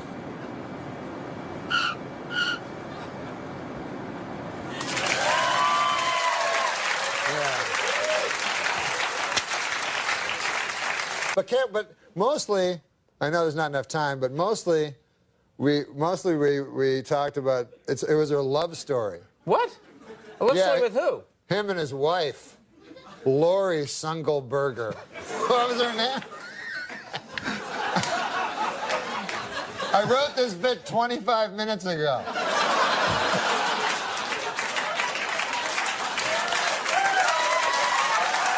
Do you want the clip or should we get out of here? No, we should do the clip. All right, take a look at this clip. Sully, why didn't you give me a seat? Why do I break it here, I guess? A clip, and this must have exciting footage. Well, well. This story, the end of this story is incredible when the engines go out and... The movie's been in the can for 6 months.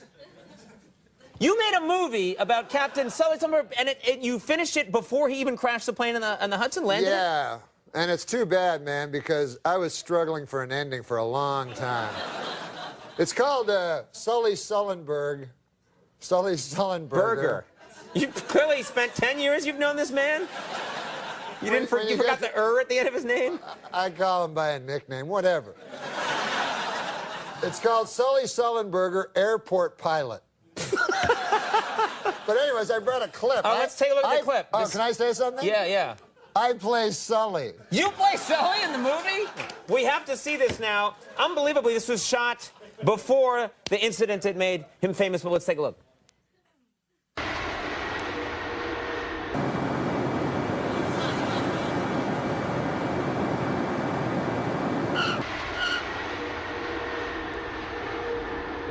on behalf of U.S. Airline, we know you have a lot of choices to make, and we're glad you chose us. Have fun in Kansas City, everybody.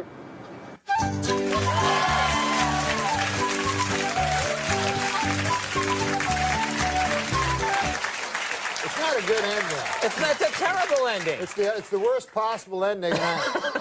I keep saying reshoots, and they have no money for reshoots. They're like, I said a long shot of the Hudson. Nothing. No, that's not going to do it. And he insisted on using the woman who did his makeup, Deborah Pullman. He insisted on using her in the bit, even though it's not even clear why he needed her in the bit. His wife played his wife. Yeah, played his wife, and. I have to stand here for the whole flight. I told you it's cheaper.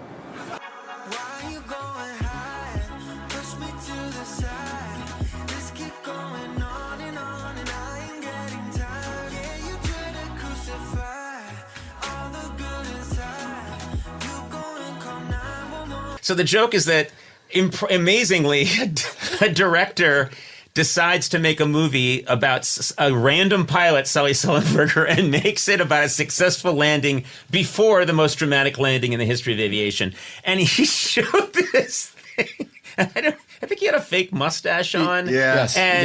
But he's barely, and this is another thing I love about him. He didn't care at all about the craft of acting. Yeah. And I'll watch. Let's talk about you now. Let me ask you something. Yes, Another guy from Canada has come and invaded show business here in the United States. With an acerbic wit. So many funny guys come out of Canada. What is it about Canada that produces all these comedians? What do you think it is? I don't know, because when I'm in Canada, no one's funny. You think it's the long, dark, cold winters? You just had to find something to laugh about? We don't have dark winters. We don't live in the Arctic Circle. But they're long, aren't they? They're long and cold, and they're cold. And really cold. Yeah, they're cold. So when you're a kid up in Canada... I don't want to put too fine a point on it, but they're cold. You said this is the coldest you've ever been. You're Canadian, so are you okay with this? I've been colder than this. I've been colder than a vampire's... Go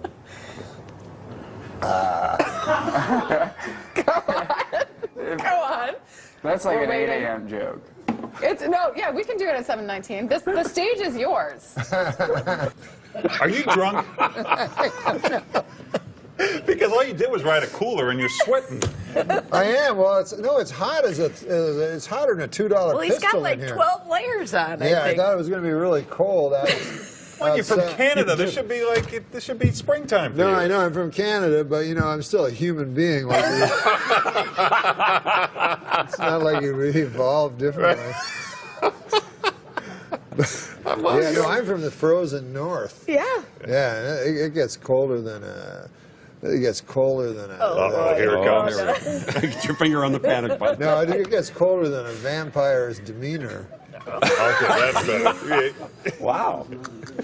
Surprisingly cerebral. One time I kissed Relic. The Beachcombers?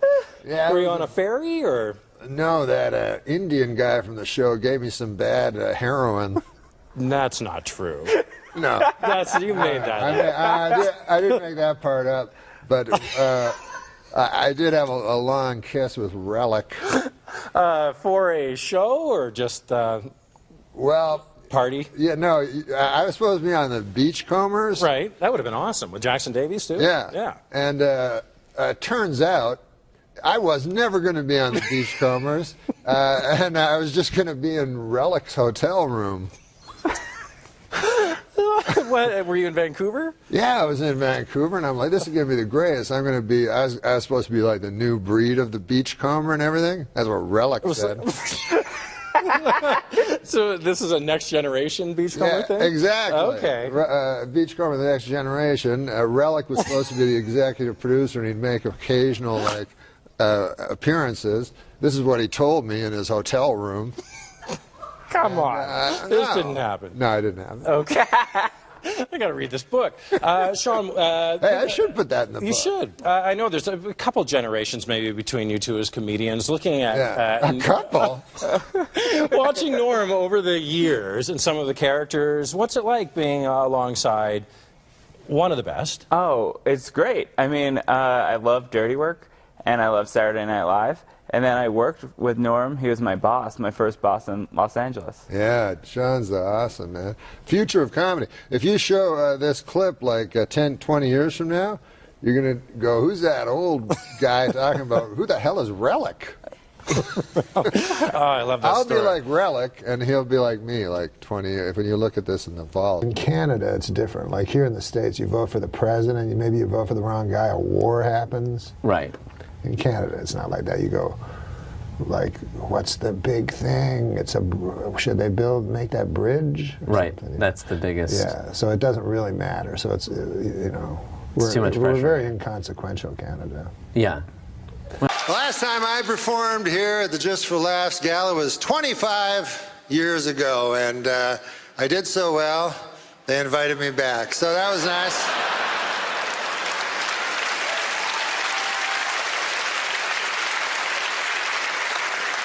I love Montreal, my God, you know, and call me an eternal optimist, you know, but I really believe in my heart that this is the year that the Expos are finally going to win it all.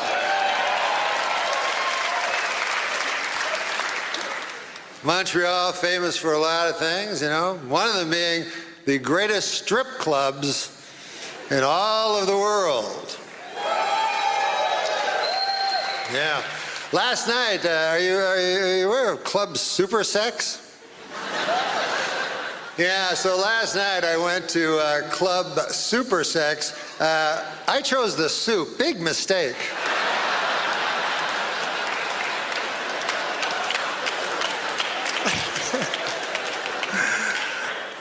Hey, big election coming up, and in Canada, this is the difference in elections in America and Canada, is elections in America mean something. You vote for the wrong motherfucker, the world blows up. I don't need that on my hands. Whereas Canada, you know, it's always like, well, what's your view on the bridge? I say keep as it is. I don't think they need to clean that up. That's fine.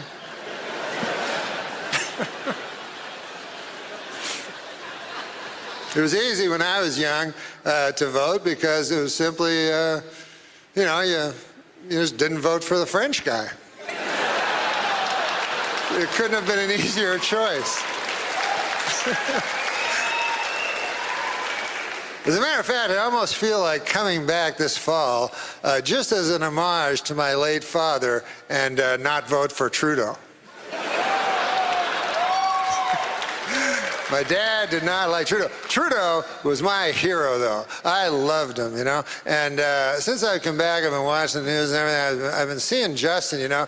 And I thought, by God, you know, this Justin kid, he must be brilliant because his father was Pierre Elliott Trudeau. But then I forgot, he's got a mother. So that's kind of evens everything out. You know, what's also different in American and Canadian elections? In America, you get to vote for the President of the United States, and in Canada, you vote for some motherfucker who lived down the street. In your riding. Whatever the hell that is. So then, that guy, he goes to the House of Parliament, you know, and he's like, oh, wow, this is big. And then the speaker's like, all right, well, what are we going to talk about? Anybody want to bring an issue? And then your guy's like, yeah, I just, our bridge ain't looking too good. The speaker's like, what the fuck are you talking about? I go, no, I'll sit down. Sorry about that, I'm scared of letting go, go. I'm scared of letting go, go. I'm scared of letting go. I'm scared of letting go of everything. Thank you and good evening. I'm Norm MacDonald, and I could not be more excited to be here. You know, when I was asked to host the Canadian Screen Awards, I called my good friend Chris Rock, and I said to him, I've got some great news, Chris. I'm going to Canada. And he said, I've got some great news, too. I'm hosting the Oscars. What are you doing in Canada? And I said, you know, visiting some family, friends. The usual. We're coming to you live from Toronto, or as you cost-cutting location scouts call it, New York City. Never has there been such an assembly of great Canadian talent in a single location that did not have to be Zambonied first.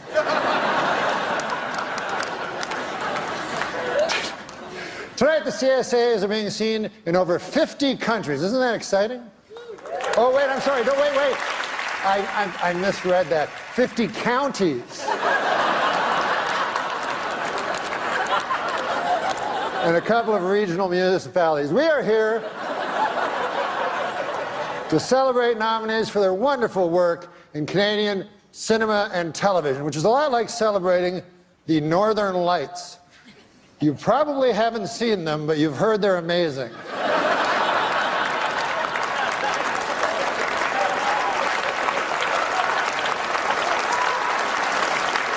We have a lot to celebrate in our industry. Amongst the TV shows nominated tonight are Amazing Race Canada,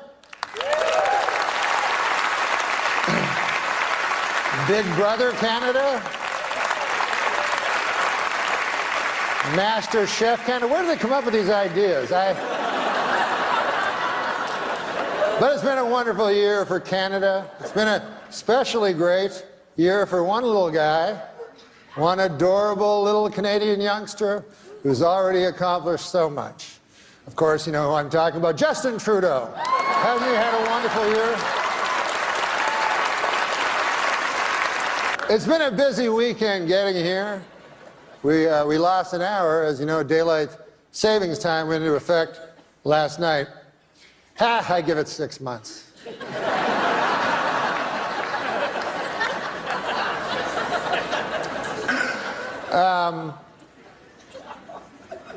Well, we're going to start the show, but I was...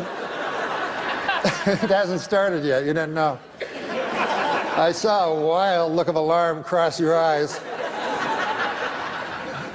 But I was backstage yesterday, and we were doing rehearsals, and I asked, what is the statuette called? And they said, it's called the Canadian Screen Award. And I said, well, that seems kind of dull. Like, what? That's the name of the award? And they said, well, we've been bandying around different names, but none of, they said in Canada it takes a long time to get stuff done and stuff. But one of them they mentioned was the Candy. And I think John Candy, I mean, who doesn't love John Candy?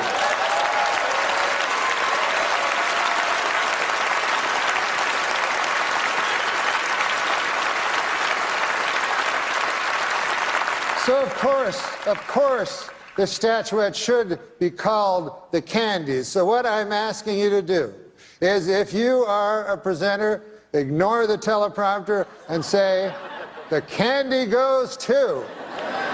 And if you are lucky enough to win one, go, I want a candy. What do you think of that? Can you go along with that?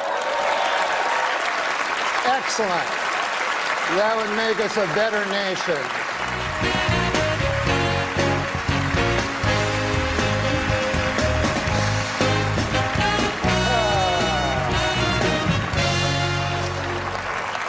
I am not here to upbraid. However, I think I made it quite clear that these awards should be referred to as the Candies. A 9-year-old child knew. Are you so burdened with this preposterous technology?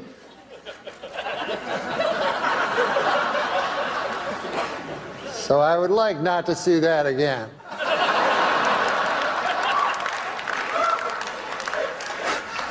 Backstage I was thinking, how different things are since I moved to the United States. You know, now I'm in the United States. One thing I've noticed about films, I don't like foreign films anymore. You know?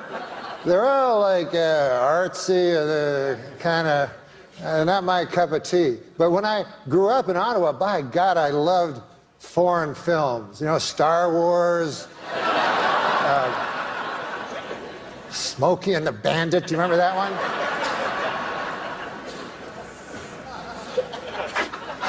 Here to present our next award, the Candy. And this will be the end of my upbraiding, I hope. George St. Kitts and the Candy Band. Who can take a sunrise? Come on, guys.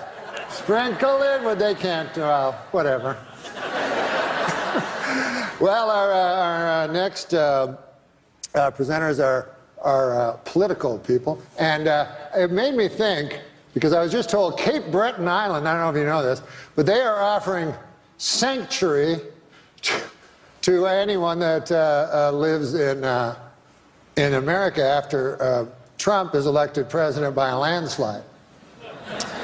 And I agree with this in principle, but why Cape Breton Island? I mean, can't I just flee to Toronto? Do I have to leave the fucking planet?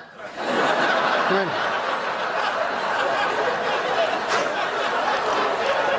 I just go to Baffin Island while I'm at it. All right, now welcome to the stage, two Canadian. Oh, the Candies are going great so far, aren't they? I would like to say to Eugene Levy that there's no reason to be ashamed of your son. My son only this morning punched me in the chest really hard. Listen, I have some good news. I just found out that all of you here tonight will be getting a swag bag. Yeah. Just like the Oscars. I haven't seen one yet, but why don't we take a look and see what you're getting? I'm going to call Megan, our golden girl, out. Megan, our golden girl? Hi, Megan. Come on out here. Ah, you brought the swag bag. Yes, can you hold it open? And then I'll take things out of the swag bag. What do we have here? A loose pancake.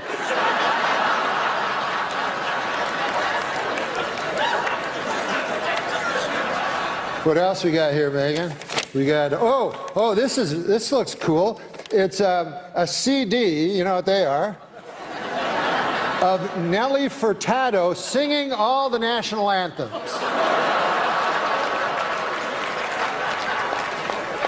Torn from today's headlines. See what else we have. We have this. Ah, yes, this. This is a bottle of Eau de John Cherry Cologne. It's for the gentleman in the audience. Now, what else do we have? Hopefully something a little funnier than the last one. Here. We have a 30-minute massage from producer Robert Lantos.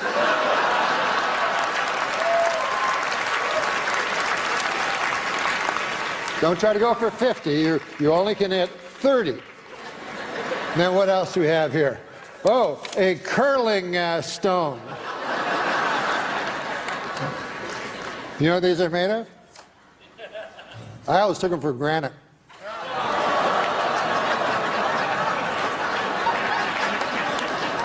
Last time I take a joke from Martin Short. All right. Megan, just do some house cleaning here. Having a hand for Megan, our Golden Globe. A natural mistake. All right. Listen, guys. For some reason, I've been told to stretch. So,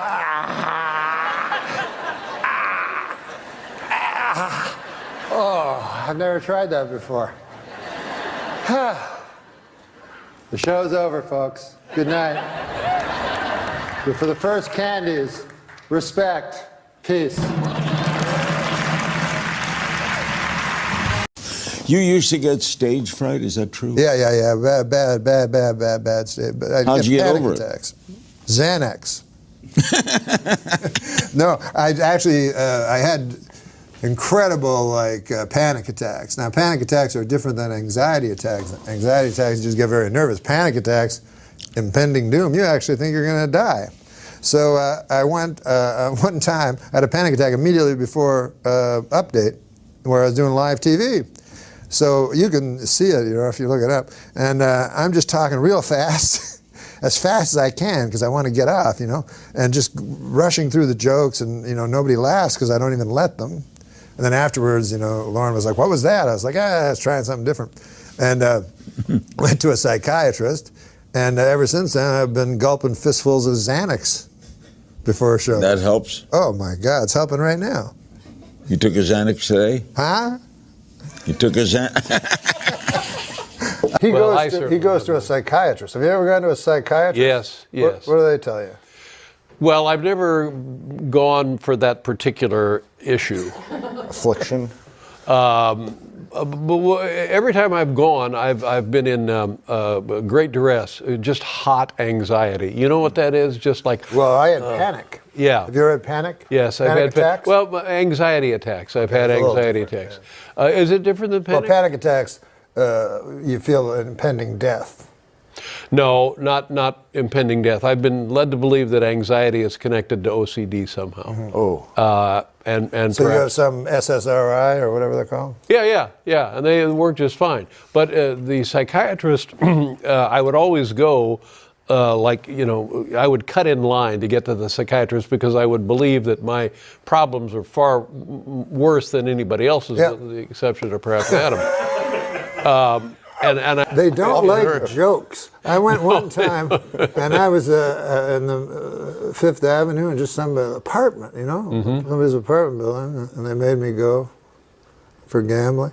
And anyways, a lady was there, and she kept asking me this question. I'm joking. Oh, what about your father? I'm joking.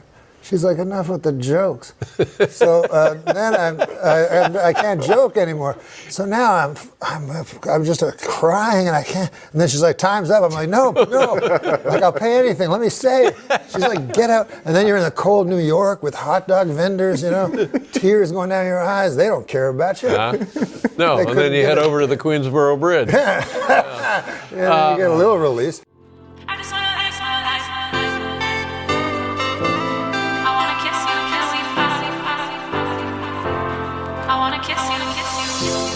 Told me that we should go our separate ways, but now you're back. Live my life without. I stumped a fucking psychiatrist once. I said to the guy, because I was fucking gambling all the time, shit, right? I had a gambling addiction. I'm over it now, but shit. But he said, I bet you're not.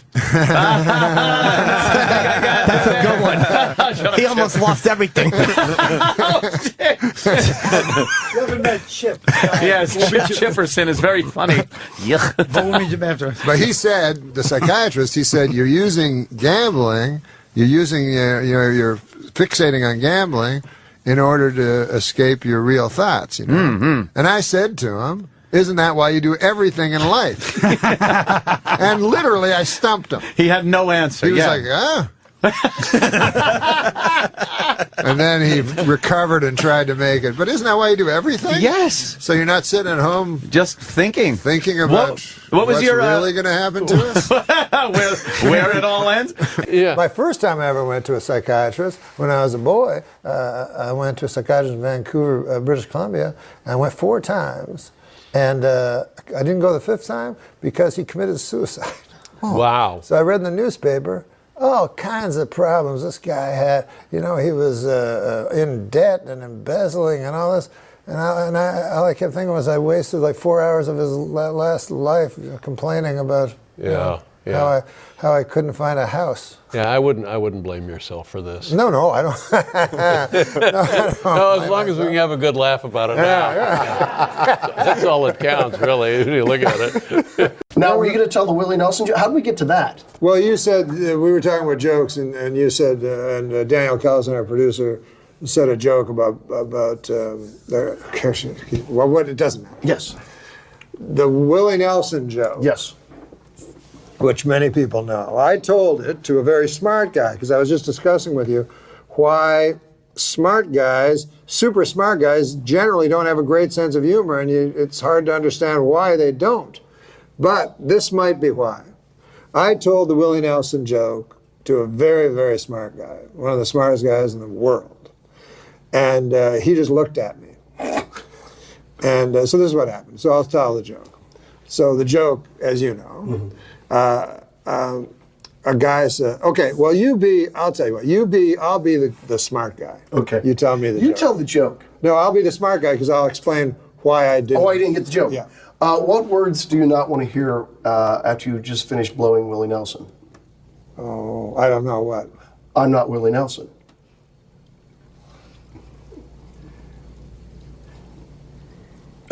That's the reaction the guy gave you? That doesn't make any sense. Well, yeah, because the only reason you would, well, one of the reasons I guess you might blow Willie Nelson is because you're hoping to get a backstage pass or curry favor from him, but then you mistakenly didn't blow the guy you wanted. No. It doesn't make any sense because you begin the joke saying, what do you not want to hear while getting blown by Willie Nelson? No, it's not why you're getting What's the first sentence? The way it was told to me. First sentence of the joke. Yes. What words do you not want to hear after you finish blowing Willie Nelson? Yes, but you were never blowing Willie Nelson. That's what this guy would say. Yeah. That's the illogic that he had problems with. But you were never blowing Willie Nelson, so you lied in the first part of your thing. You're right. So you couldn't possibly hear that from him because it would be Willie Nelson speaking. But I know, but it wouldn't be Willie Nelson, it'd be the guy that said he was Willie Nelson. You would have to say when you thought you were getting blown by Willie Nelson. So anyways, that's some guys are so smart. I know it's time to close my eyes to old ends, open up to new friends, leave my heart in Berlin, where the tables turning, seeking. Well, singer Willie Nelson, who was arrested recently in Texas for marijuana possession, saw the charges against him dropped this week. A judge ruled the arrest had been illegal because police didn't have probable cause to search his car for pot. How about the fact he's Willie Nelson?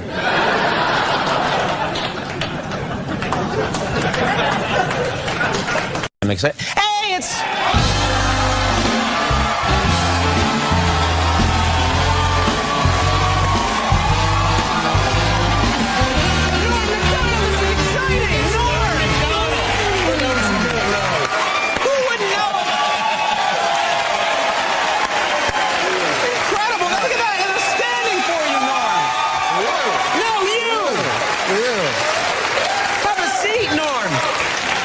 So much. Have a seat, Norm. Wow. You've been so nice of you to stop by, and you. Well, I want to drop by, show my respects, you know. Well, you know, for you to bring a basket commemorating sort of the tough situation I'm in is really nice. Yeah. Well, that's not what that is. Well, what is this basket for? Oh, this is an older basket. I procrastinate, as you know, and this is a basket I got you back in June. Wait a minute. Norm, you've had this basket since June? Yeah. I've seen you. You've been on the show like 3 times. Why didn't you ever give me the basket? I keep forgetting it. But I wanted you to know I bought it. It was $60, and I wouldn't open it. I think it would smell. Well, there's a card also. Yeah, I see that. It says congrats on it. That's terrific. Oh, I don't know if can I read it? Yeah, why not? Congratulations, Conan, on finally securing your place as permanent host of The Tonight Show.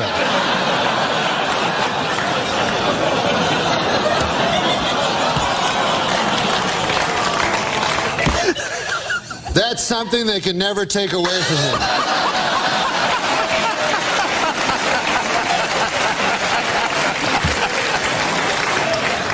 It is perhaps the shrewdest programming decision ever made by the NBC Brain Trust. Sure, the pressure is on, but if I know you, Conan O'Brien, miserable failure is not an option. You are the new king of late night. Thank you. Long live the king.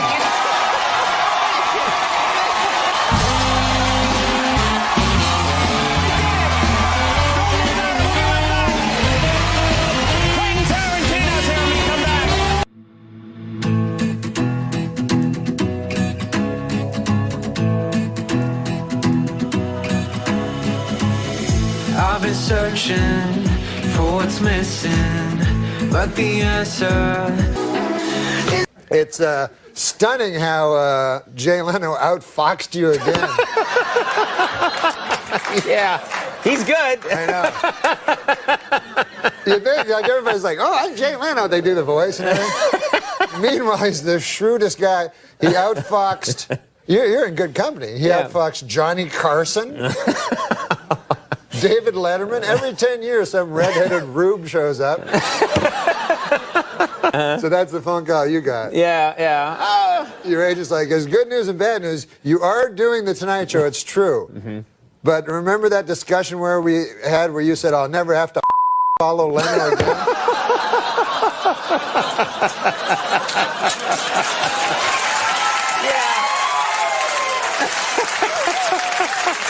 Yeah.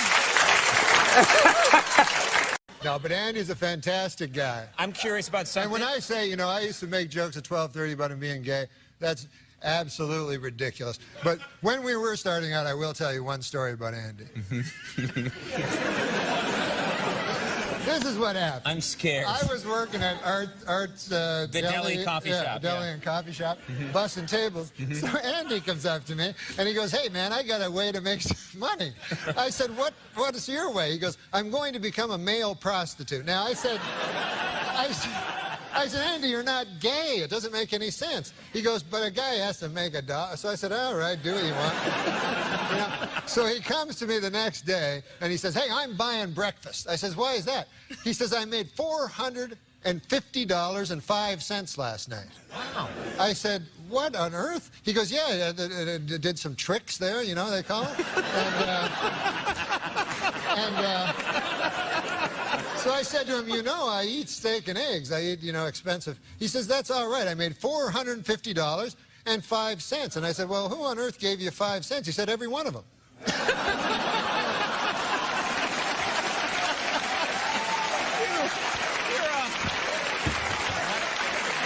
Good God, you're a horse's ass. I was concerned. That's simple arithmetic. That's 9,001 dudes.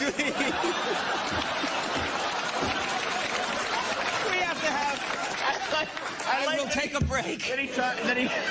He says he's mature, and I think it's because he's telling my grandfather's jokes.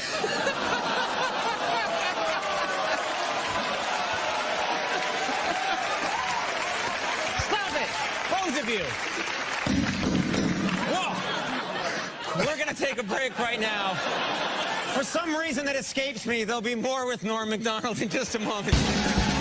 I know that in this day, nobody's gonna change. You won't ever leave. On my mind again, I'm still not tired of it. Can make you want me. And I might act okay, say things will stay the same. Say I'm all I need. For motivation, you still don't understand what our children are up against. Let me read you something that was posted on our message boards from someone who claims to be a member of a known pedophile network. It said this: he doesn't forgive, he does not forget. His group has over 9,000 penises. It's over 9,000! Over 9,000! Vegeta! Over 9,000! Here's the thing. My favorite story of all time is Pistorius. Oh, yes. The runner. Tell who Pistorius is. Well, you know who Pistorius is. No, but for the viewers that don't know. Who doesn't know? Well, the viewers that don't know. South African gentleman. Well, some viewers don't know. A kid. Well, he should tell it to some of the viewers who don't know who Pistorius is. He's an Olympic runner who ran with blades. Everyone knows who he is. Well, I wouldn't say ran with blades. I didn't ask you what you would say that's right true. now. That's, You're I mean, off no, drugs. That's true. I am off drugs. Okay, listen. About that Dormer, this guy who killed the cops. Yeah, explain to the folks. I don't want to explain anything. If you're going to say that after everything I say, I'm going to leave. No, I've heard people say that. This is the cheapest thing I've ever been involved in. No, I've heard people say that. If I didn't love you, I would be so gone now. I can't tell you. I've heard people say that. Explain to the folks who that is. Dormer. Dorner, yes, Christopher Dorner. Yeah. Okay. Explain to the folks who he was. Tall. He was the African-American police officer. Guy. His arms are like this. He can't take a bad picture. Even his mugshot was great. You know, I went to a tennis match in Indian Wells. Yeah. And I saw Rafael Nadal play. He's my favorite. Rafael Nadal. Explain to the folks who Rafael Nadal Oh my is. God. Oh my God. No, of course, Rafael Yes, Nadal. I'll but- explain. okay. Rafael Nadal is a tennis player, only 26, but seemingly beyond his player. prime. Great player. Abs like. Great player. But here's the thing. You like his abs? I think that if Kim Kardashian Yeah. were to go to Vegas, Yeah. she could do Carrot Top's act and take things out of her ass. That's what Nadal reminded me of. That's a pretty solid idea. Yeah. Wait, I don't understand that. I don't either, but Well, I'm just you know, behind, I Carrot Top respect takes that things idea. out of a trunk. Yeah, oh, I see. She could take it out. Am I going to have to explain everything to you? No, to You the usually folks, get- explain oh, who explain it. Kim Oh, Kardashian go ahead, is. Never mind. Because I think the joke was predicated on knowing that she has a big ass. Wasn't it? People don't know that. Young people don't know. Everybody knows. Have you seen the pictures of her? Yeah, 2 weeks ago. He showed them to me. Your asswipe producer just held up a sign, let's take a break. Where are we going? We're talking to 6 people. You know, we could get on a bus right now, the 3 of us, and yell out the window and reach more people. A little side thing about that show. I'm going to tell you 2 quick stories, okay? Mm-hmm. One, the first Super Day we ever did, I was on the CN Tower. It's the tallest structure in the world. And I was going to jump. Yeah. But I yelled down, which was 5 miles. I like that you told the folks what CN Tower was. Yeah. So you know, this could be your kind of thing. Can I tell you, this reminds me a little bit of Mike Douglas. Really? And I'm going to tell you the greatest talk show in the history of talk shows was Mike Douglas. Mike Douglas. And his co-host was Sly. Now, people are going to think that's Michael Douglas. You should probably explain to the folks. Well, who's watching? Is this in the United States? Well, I'll explain to them. Yeah, no, don't explain everything. Mike Douglas. Oh, Mike Douglas just take everything out of it. There's no sense being here. I'm saying to the folks at home that Mike Douglas was a talk show host, someone in the vein of Merv Griffin. He was a singer. Call me when you're through, because I forgot what I Because I was wanted to talking explain. about. Okay. And he had a talk This show. It comes- was just John Biner and a bunch of Canadian actors. It's a great show. It went 6 years, the first series in the history of cable. Oh, I know. I wasn't saying it as an epithet. I meant I liked it. Don't use epithet when you don't know what it means. We went over words before this show, and I asked you, do you know what epithet means? You said no. And now you use it. But let me ask you this, though. No, seriously. let me go on with this story. Oh, is there a story? Bizarre was a variety show. Adam Eager told me something I didn't know. He said you worked with Red Fox on a variety Yeah, show. I heard that. I'm dying to I hear. produced Red Fox Variety. You told me he just worked on it. Worked on it. Well, that's. I mean, according to your What do you Wikipedia think I was, page, a stagehand, you douchebag? Worked on it. it's not the Did you first time I've do been called your douchebag notes? today. No, I want got you all my back on information drugs. from I'm Wikipedia. serious. I want you back on stuff so you know. Close. I'm gonna do a No, shot I'm next sorry. break. That's No, just- it's I'm true. just teasing No, you. no, He's no. kidding you. He's kidding No, I you. clearly. He knows clearly, I'm But kidding. did you have a Yes. question? Yeah. 2 quick Red Fox stories, okay? Yeah. We're meeting at his house. Red Fox, for those of you who don't know. Oh my God, oh my God. Was played, of course, most people know him as Sanford and Son. He played Fred Sanford. Right. Which was his father's actual name. Is that right? You know, if I had steroids, I'd take them right now. Steroids? Yes, I would take them right now. Why would you take Just steroids? so my then? arms would pump up, I'd get you in a headlock and pop your head. Oh my goodness gracious! He's got a point. I've never heard such a thing. Well, it's said Said never on by a a talk guest show to before. a- A guest to a on a host? talk show host? Yeah. Nothing was said like that to Dick Cavett. No. Tell him who Dick Cavett is. Oh well, Dick No, Cavett. forget it. It's not worth it. All right, the door's going to open. And there's the Ah, Pope. There's that's the not Pope. Wait, that's not. That's the Pope. Ah. We should explain to the folks that was Michael Jackson. the Let's late explain. Michael Yeah, explain who Michael Jackson is to the people. Everyone knows Michael Jackson. What are you, retarded? You know, I would rather do a show with Look. I would rather do. the I'd middle of rather your do a story. show. I'd rather do a show with a signer. I'm serious, for the deaf. No, but in the middle of Oh, your story. he told me, let's take a break. I'll show you a break. Let's take a break. But what do we take a break for? This isn't a television show. Yeah, we You got. don't have sponsors. This is the first time you've been on. I got sponsors. Where do you get your ideas from?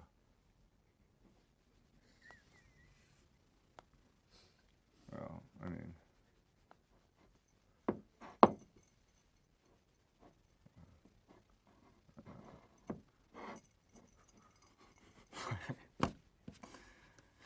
Why didn't you answer his question? What was his question? Ask it again. Don't ask that Sorry, again. That ask was that the again. dumbest Too god wrong. question I've ever heard. You just want to know where you got Yeah, your well, I got to tell you where I got it, at Ralph's. That's where I got it. Any particular Ralph's? Yes, no, it's at Beverly Hills Ralph's. Okay. Got it in the On meat Bever- section. the one on Beverly. Beverly Drive, So- okay. Well, I guess it That was doesn't sure really cut together great, by the way. You got a crack staff. Maybe allow the blind man to do other work, okay, than edit.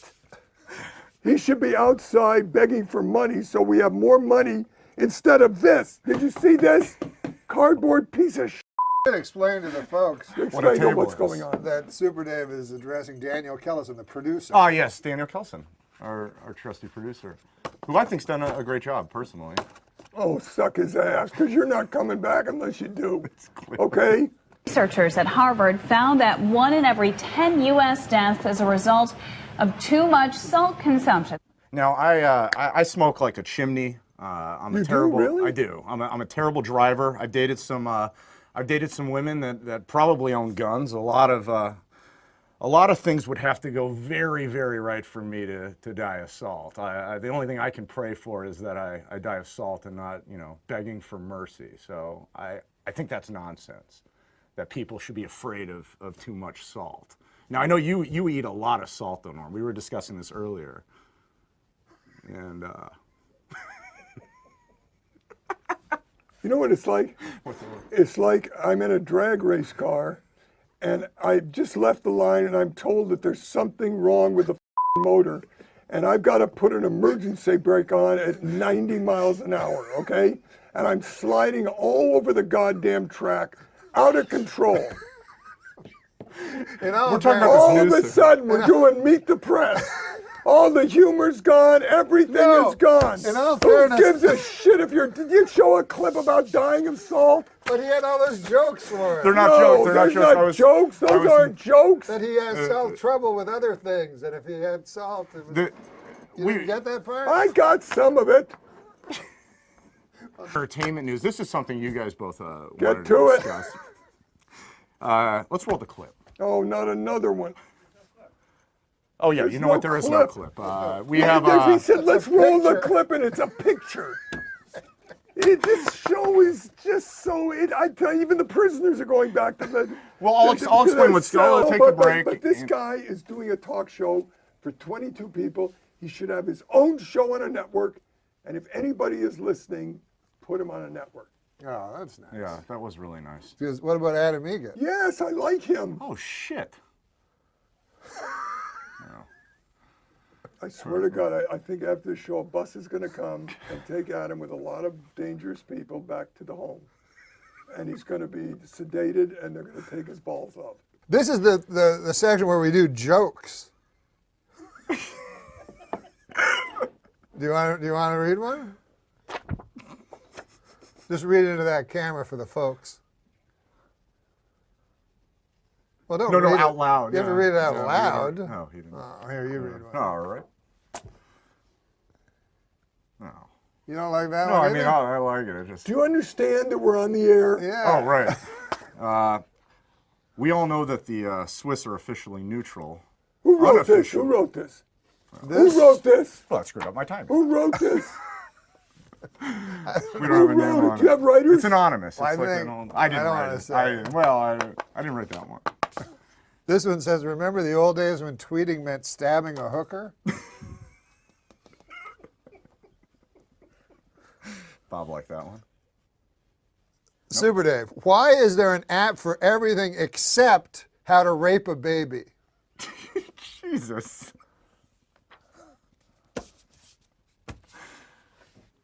Some gold-plated chains would make a nice retirement gift for a very, very good slave. Well, this Are was, you serious? well, this was written. Are you serious? This was written years Did ago. you just write that? I didn't write Did it. you just say that? No, I read it. Yes. You read that? It was it was written Oh obviously. my God Almighty! I'm not part of this. No, it was written No, before. I'm not part of this. No, you can't read that. Well, We could nip. We could nip March Madness in the bud if we watch for the warning signs of brooding antisocial February fever. Who is writing this? You're doing this. This is your life. You're putting your life on it. You dress like horse shit tonight. No, that was Adam Egan's I don't care. That was Adam You should Egan's have worn fault. told you to bring a some wardrobe. kind of a host coat. But that was You Adam got Egan's a fault. thing with a hood. But that was Adam Egan's But then fault. you're reading these. take This is responsibility. That you. was- Can you find out what the quickest way is to the Santa Monica Freeway, please? And don't call me again. Super Dave. I don't care about anything. You don't call me again. There's no last minute fill in. There's nothing. Okay? Thank God we're only reaching 50 people. Wait, That's Super all Dave. I can tell you. Sure, junkyard dogs are mean, but the meanest dogs are generally found guarding concentration camps. And it says here, there's a note. Early versions of the Jim Croce's 1973 smash hit Big Bad Leroy Brown. Do you remember that song? Tell the people the No, do you know what you just said? It Do you have included. any idea what you just read? This says it No, did you have any idea what you just read?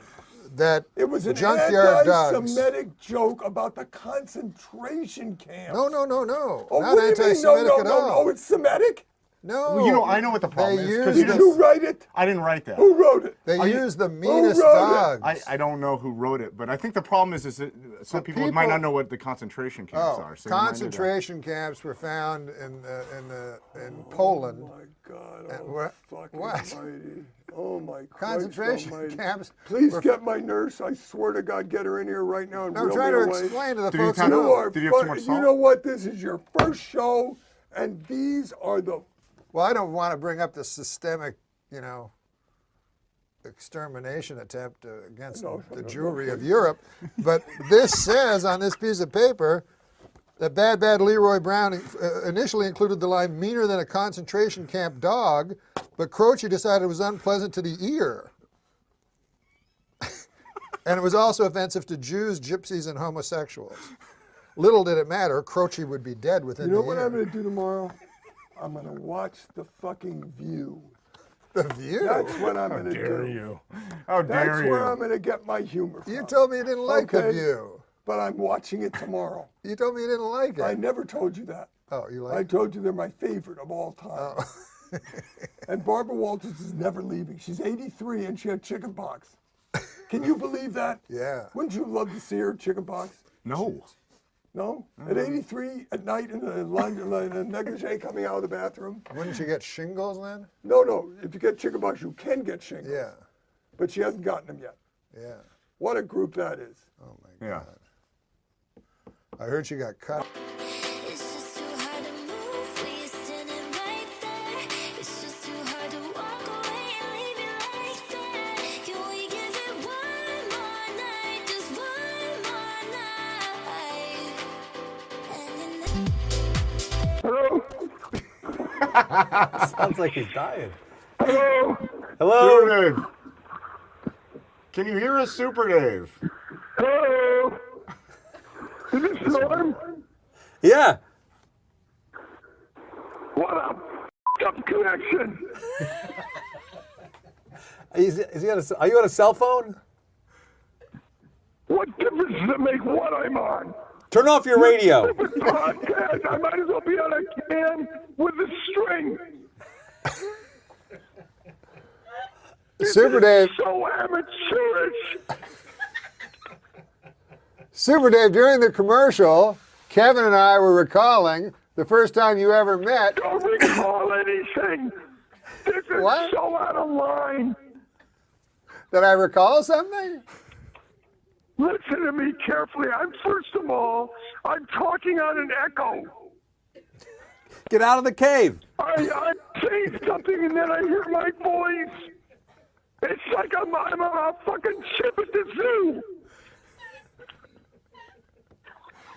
Are you in the desert? No, I'm not in Palm Springs. I'm out. Doesn't matter where I am. Sounds like he needs help, wherever he is. Well, Kevin Nealon is with us. I love him. Do you know something? That the two of you are my favorite all-time Canadian comedians. Do you know that I introduced you and Kevin Nealon to each other? Yeah, I do. I know that. I knew a lot of things before you started doing this stupid podcast. Do you know that I introduced you on... Listen to me now. I have a question to ask you. Oh, okay, a question. Okay? Excellent. Okay, listen to me carefully. It has been documented that twins, when one twin gets a mosquito bite, the other itches. If a twin has an allergy, the other sneezes. Why didn't Jared Collins... Fortunately, we can all finish the joke. Phone is ringing. Soon Super Dave should be answering from the desert. Phone ringing right now. Hello? Bob. Super Dave. Yeah. Where did you go? Yeah. What are you in a grocery Stupid store? show cut me off. You broke away in the middle of a great joke. No, it got disconnected. No, they said you hung up. No, I didn't hang up. Go ahead and finish You your joke. disconnected me. Just finish the joke. I was right in the middle of the twin setup, and then I was going to say, if twins know everything, how come Jared Collins didn't question that his ass hurt for 22 years? We got a good connection now. What a bunch of what? Daniel Kellison just wrote me on the monitor here, and it says, "Bad news, Super. We have to end the show." How does he know? How does he know when it ends? Well, Who I don't knows know. when it begins or ends? You know what? A car just passed and I waved, which means I reached more people than you two did. Thanks so much for calling in, Super Dave. Please come I back. didn't call in, asshole. I didn't call in. You called me. I'm not calling into this. Let me explain something. If I'm homeless, I'm not calling in. Duly noted, Super Dave. You understand? You understand? Yes. Jesus Christ, thanks for calling in. Sorry, Super Dave. Okay, do me a favor, We're okay? closing up the studio. We're turning the lights out. You keep talking, though. You care? You think I care about that? You think when you turn the lights out, it's going to be a big difference? I can talk all night and we'll still be reaching the same people. Hey, let me tell you something. Why don't you get something that is semi-professional? You're a bunch of asswipes. Right now I'm getting on a bus and I'm going to scream out the window and I'll reach 20 more people than you did tonight. I'm telling you, don't ever call me again. Don't ever try to get a hold of me. I will never do this show again as long as I live. Hashtag I'm with Norm. Comedian Norm MacDonald has had a Tonight Show appearance next after some controversial remarks on the Me Too movement. He made comments about the Me Too movement and his friend Roseanne and Louis C.K. And here's what he said. He said, I'm happy the Me Too movement has slowed down a bit. It used to be 100 women can't be lying. Then it became one woman can't lie. And that became, I believe all women. And then you're like, what? Like that Chris Hardwick guy, I really thought got the blunt end of the stick there. He went on to say his friends, unlike the victims, his friends, the comedians, suffered more than the victims did. That he had to apologize Not a good for. That was comment. over the line. He said, I'm happy the Me Too movement has slowed down a little bit. It used to be 100 women can't be lying, and then it became one woman can't lie, and that became, I believe, all women. And then you're like, what? So it's almost as if he's sort of saying that we're taking the women at their word without due process. And that's an argument that a lot of people have right now. Norm MacDonald was supposed to be on The Tonight Show with Jimmy Fallon last night, but the show canceled his appearance after the interview he gave to the Hollywood Reporter that was released yesterday. I think it would have been better for Norm MacDonald to get on camera and talk about this, because I think part of the reason that quote, it is in print. And I think the way he says it, yeah, it does. I get what he is saying. It makes sense that, you know, if you're friends with these people, you can't just completely abandon them. You want to reach out to them. But what he says, it makes it sound like he's saying, what the victims went through isn't as bad as what Louis and Roseanne went through, which is a terrible thing to say, and I don't think that's what he meant, but that's how it comes off in print. There was a story today that the funniest comedian in America, Norm MacDonald, was booted from The Tonight Show because he criticized Me Too. And listen to what he said. He said, it used to be 100 women can't be lying, then it became one woman can't lie, and then became I believe all women, and then you're like, what? And so they canceled his appearance on The Tonight Show. And he said of the Me Too movement, the model used to be admit wrongdoing, show complete contrition, and then we give you a second chance. Now it's admit wrongdoing and you're finished. And so the only way to survive is to deny, deny, deny. And he's absolutely right. But the thing is, don't apologize for it. Let's say you disagree with Norm MacDonald here. Let's say you think what he thinks is unreasonable. Why wouldn't you have him on and just ask him about it? The reason is because we live in such a ridiculously censorious society that we have to make sure that people like Norm MacDonald are never heard. And if the left, the progressive left, silences Norm MacDonald successfully, the entire landscape of comedy changes forever. Paradise with your body, I don't wanna share. We're making dynamite, explosive love intentions building in the air. Yeah. So baby.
I feel bad that Roseanne got fired. I think that we have to be more forgiving of people. I've spoken to Roseanne many times, and she's always been in tears, and she's paying a mighty penance for whatever transgression you might think she did.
Norm was in Jeopardy with you a lot. Yeah. Any funny Norm stories or anything about Burt Norm? Reynolds. Yeah, my God. Because that was brilliant. Jeopardy, again, one of the big sketches that... one of Huge those SNL big sketches hit. everyone remembers. Yeah. Always funny. Daryl was funny and Norm was great. Yeah, the best Norm story was, I think it's the one where he comes back, he's wearing a big foam cowboy hat. Yeah. And he's like, that's funny, huh? Look, wearing a cowboy hat. And Mr. Reynolds, what are you doing? Yeah, I found this backstage. Oversized hat. It's funny. No, it's not. Sure it is. It's funny. It's funny because it's bigger than a normal hat. I see that. Get back to your podium. Take a look at that. Yeah, I see it. Go back to your podium. It's not funny.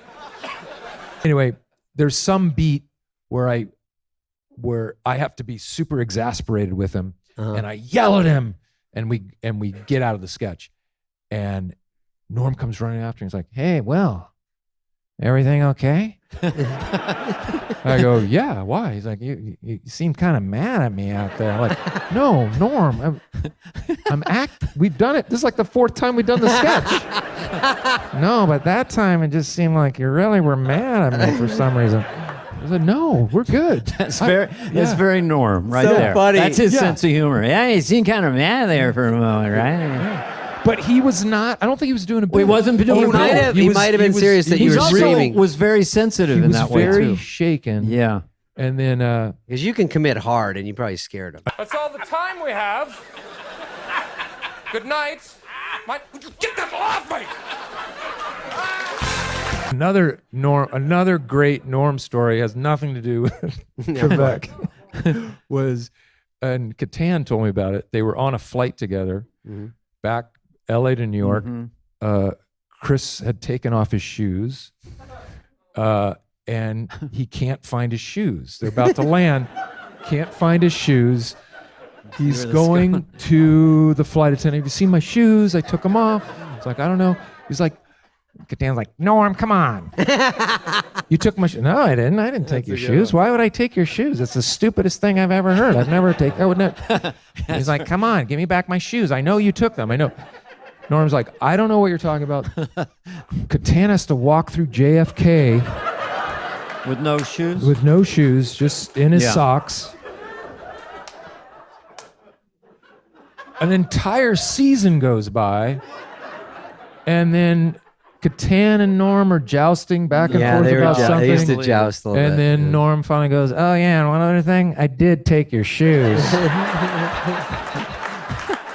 That flight in November. Flight November. I took them, I threw them in the trash can, just so you know. Yeah, because I saw his shoes there, right? And I kind of grabbed his shoes. So yeah, you know? you were right. I He took used your to give shoes. Catan so Yeah. much shit. I Oh know. my God, yeah. He was tough. Hall of Fame broadcaster Harry Carey, everybody.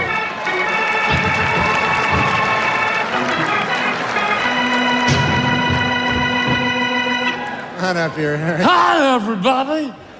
Harry Carey here. It's a thrill to be here at Radio City Music Hall for the Academy Awards. I gotta say, I hope Booty Call takes home a few Oscars tonight. No, Harry, this is the ESPY Awards. Boy, it's a thrill to look out into the audience and see all those celebrities. Hi, there's John Elway. You just won the Super Bowl. How about going a little nuts and getting those teeth fixed? Oh. Hi, is that Tiger Woods? He's amazing. Arguably the 3rd or 4th best black golfer in the game today. Oh, Harry, come on. Hi, Ken Griffey Jr. I gotta tell you, Ken, your dad was 10 times better ball player than you. Keep trying, though. Okay, Harry. Keep trying, Ken. Harry, what the hell are you doing here? The hell if I know. The only reason I agreed to be here is because I'm in town for the NBA All-Star Game. It's gonna be a doozy.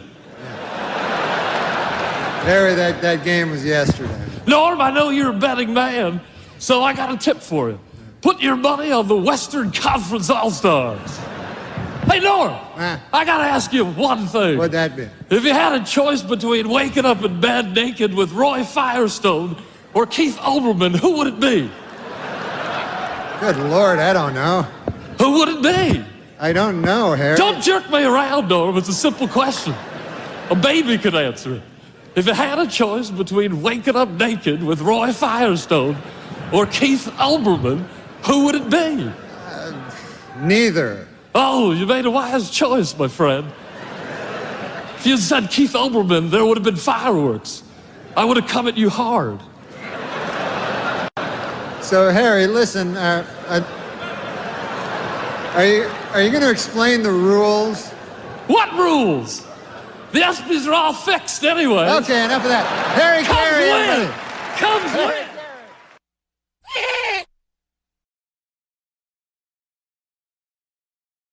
Is a baseball legend and a dear, dear friend of mine. Please welcome Hall of Fame broadcaster Harry Carey. Hi, Harry.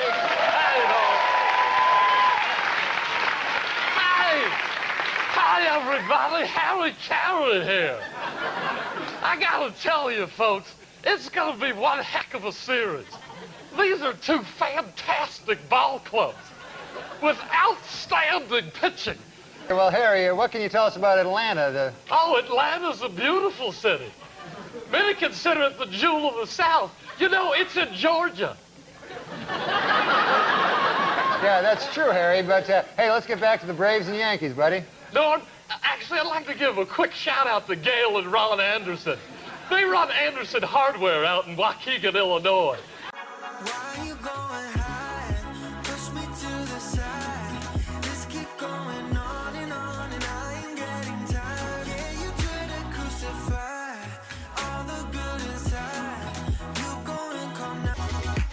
Talk about the lineups for both teams, huh? Hey, no. What about those hot dogs they serve at Yankee Stadium? Aren't they delicious? Yeah, sure, yeah. I love them so much, I once ordered 12. 12 hot dogs? Yeah, I only ate 2. I don't know what I was thinking. To this day, I still laugh at the idea that I thought I could eat 12 hot dogs.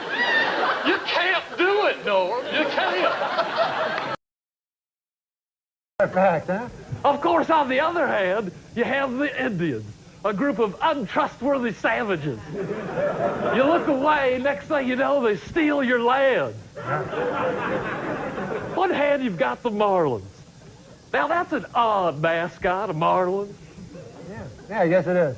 Of course, pound for pound, it's the smartest fish in the ocean. With its sword-like snout, it'll carve your eye out and not think twice about it. Norm, to this day, if I walk into a seafood restaurant and I see a marlin on the wall, I just grab my wife and leave. You ever been alone in a room face to face with a marlin? No. No matter where you go in the room, its eye follows your every move. You should try it sometime. It's a rush. I should know. I used to hunt them. Really? You hunted marlins, huh? No, Indians. I've got a whole closet full of scalps at home. They're just collecting dust. The government stopped buying them years ago. And peruse through this when you get a chance. What's that? A catalog of all the scalps available. Good Lord. I got all of them, Apache to Zuni. Oh, well, you got any mohawk in there? Oh, Norm, if I had a mohawk scalp, I wouldn't be sitting here talking to you. I'd be relaxing on a tropical island. Why is that? Because they're highly valuable.